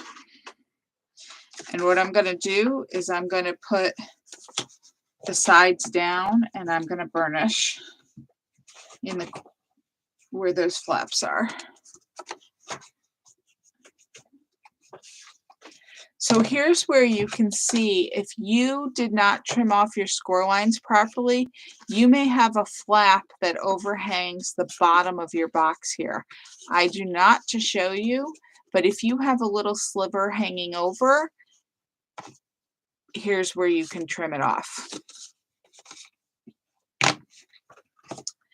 And then you can fold in, and we made those triangular diagonal folds so that it will fold flat, and you can burnish on that so it stays down a little bit. And now you have your box card to decorate as you wish. And we're going to put our greeting on the inside. Now this one has a lot of room to add. You can obviously add more than just the gift card. You can add another card, another message.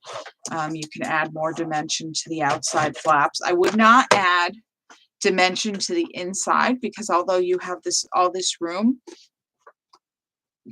for a box, you actually do want it to fold flat.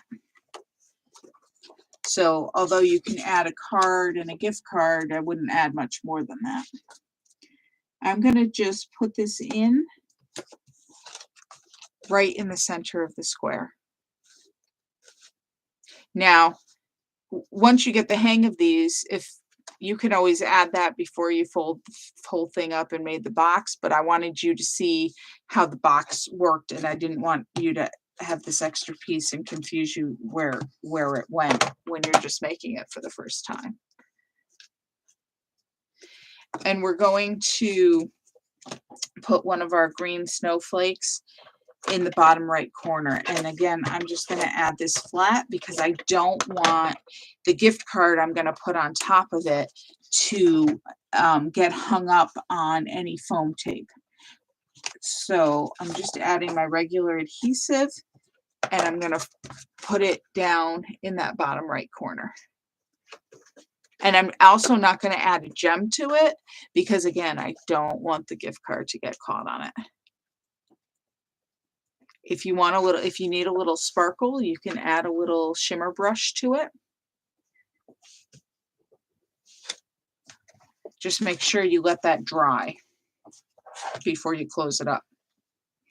Okay, and now we're just going to decorate the inside. And I didn't want the thick shimmer trim. I thought it was too thick. I liked the thin piece better. So what I'm going to do is I'm just going to trim it in half.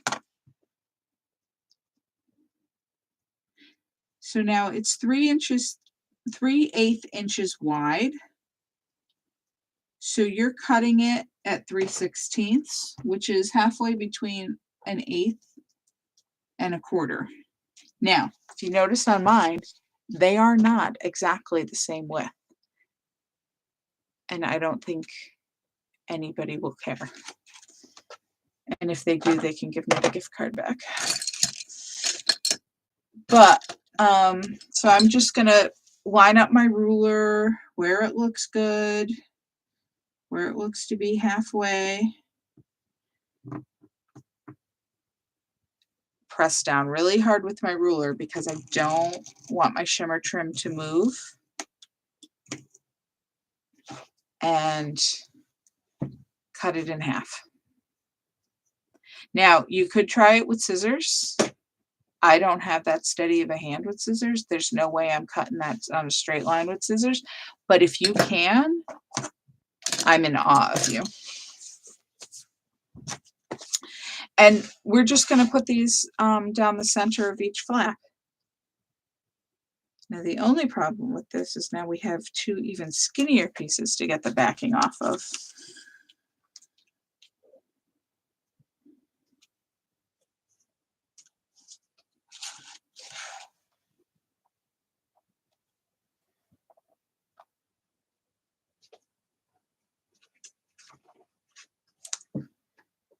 Ironically, they came off easier than the wider pieces I worked with today. I don't know why that is, but we'll be happy about it. And it overhangs, so I'm just going to trim the overhang.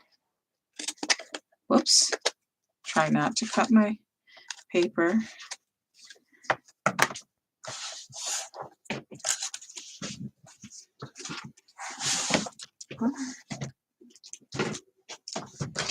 And now I'm going to attach my snowflakes.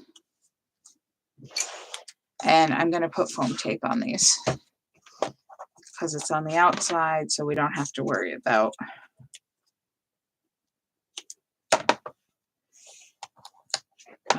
the dimension. Whoops. And I did not put them right next to each other. I put one a little higher up than the other. This one's kind of in the center and this one's down a little lower.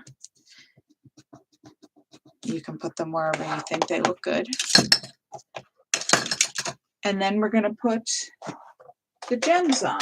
And again, these are the little silver ones. And I'm going to put one in each center of each snowflake. I should say one in the center of each snowflake. And I'm just adding a little bit of glue.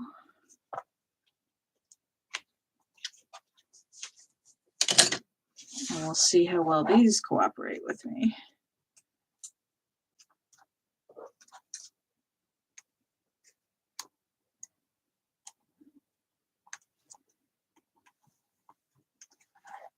Not at all.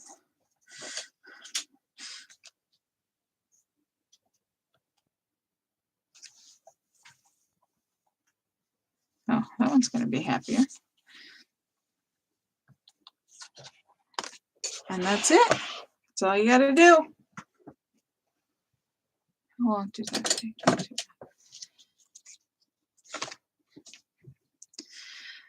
So hopefully you enjoyed making them. Hopefully they weren't too painful to make. I'm sure if you make more, they'll get easier each time you do them. I will make those the mistakes I noticed. I actually put the right side of the paper. I just screwed up whether it was the outside or the inside. I wanted to put that in case you used a different paper. I wanted you to know which one to pick. But I'll make that correction and send that out to you. I will get snowflakes to Lindsay and Kathy and Linda. And if you were missing anything else, let me know. And if you have any other questions, let me know. And we're so close to the end of the year, so this is the last class of the year. I do have more ideas for next year. I will be sending out emails when I have samples ready. Thank you so much for joining me over the last year. And I look forward to doing this again. So enjoy your holidays. Hope you have a wonderful time. And thank you very much. Good night.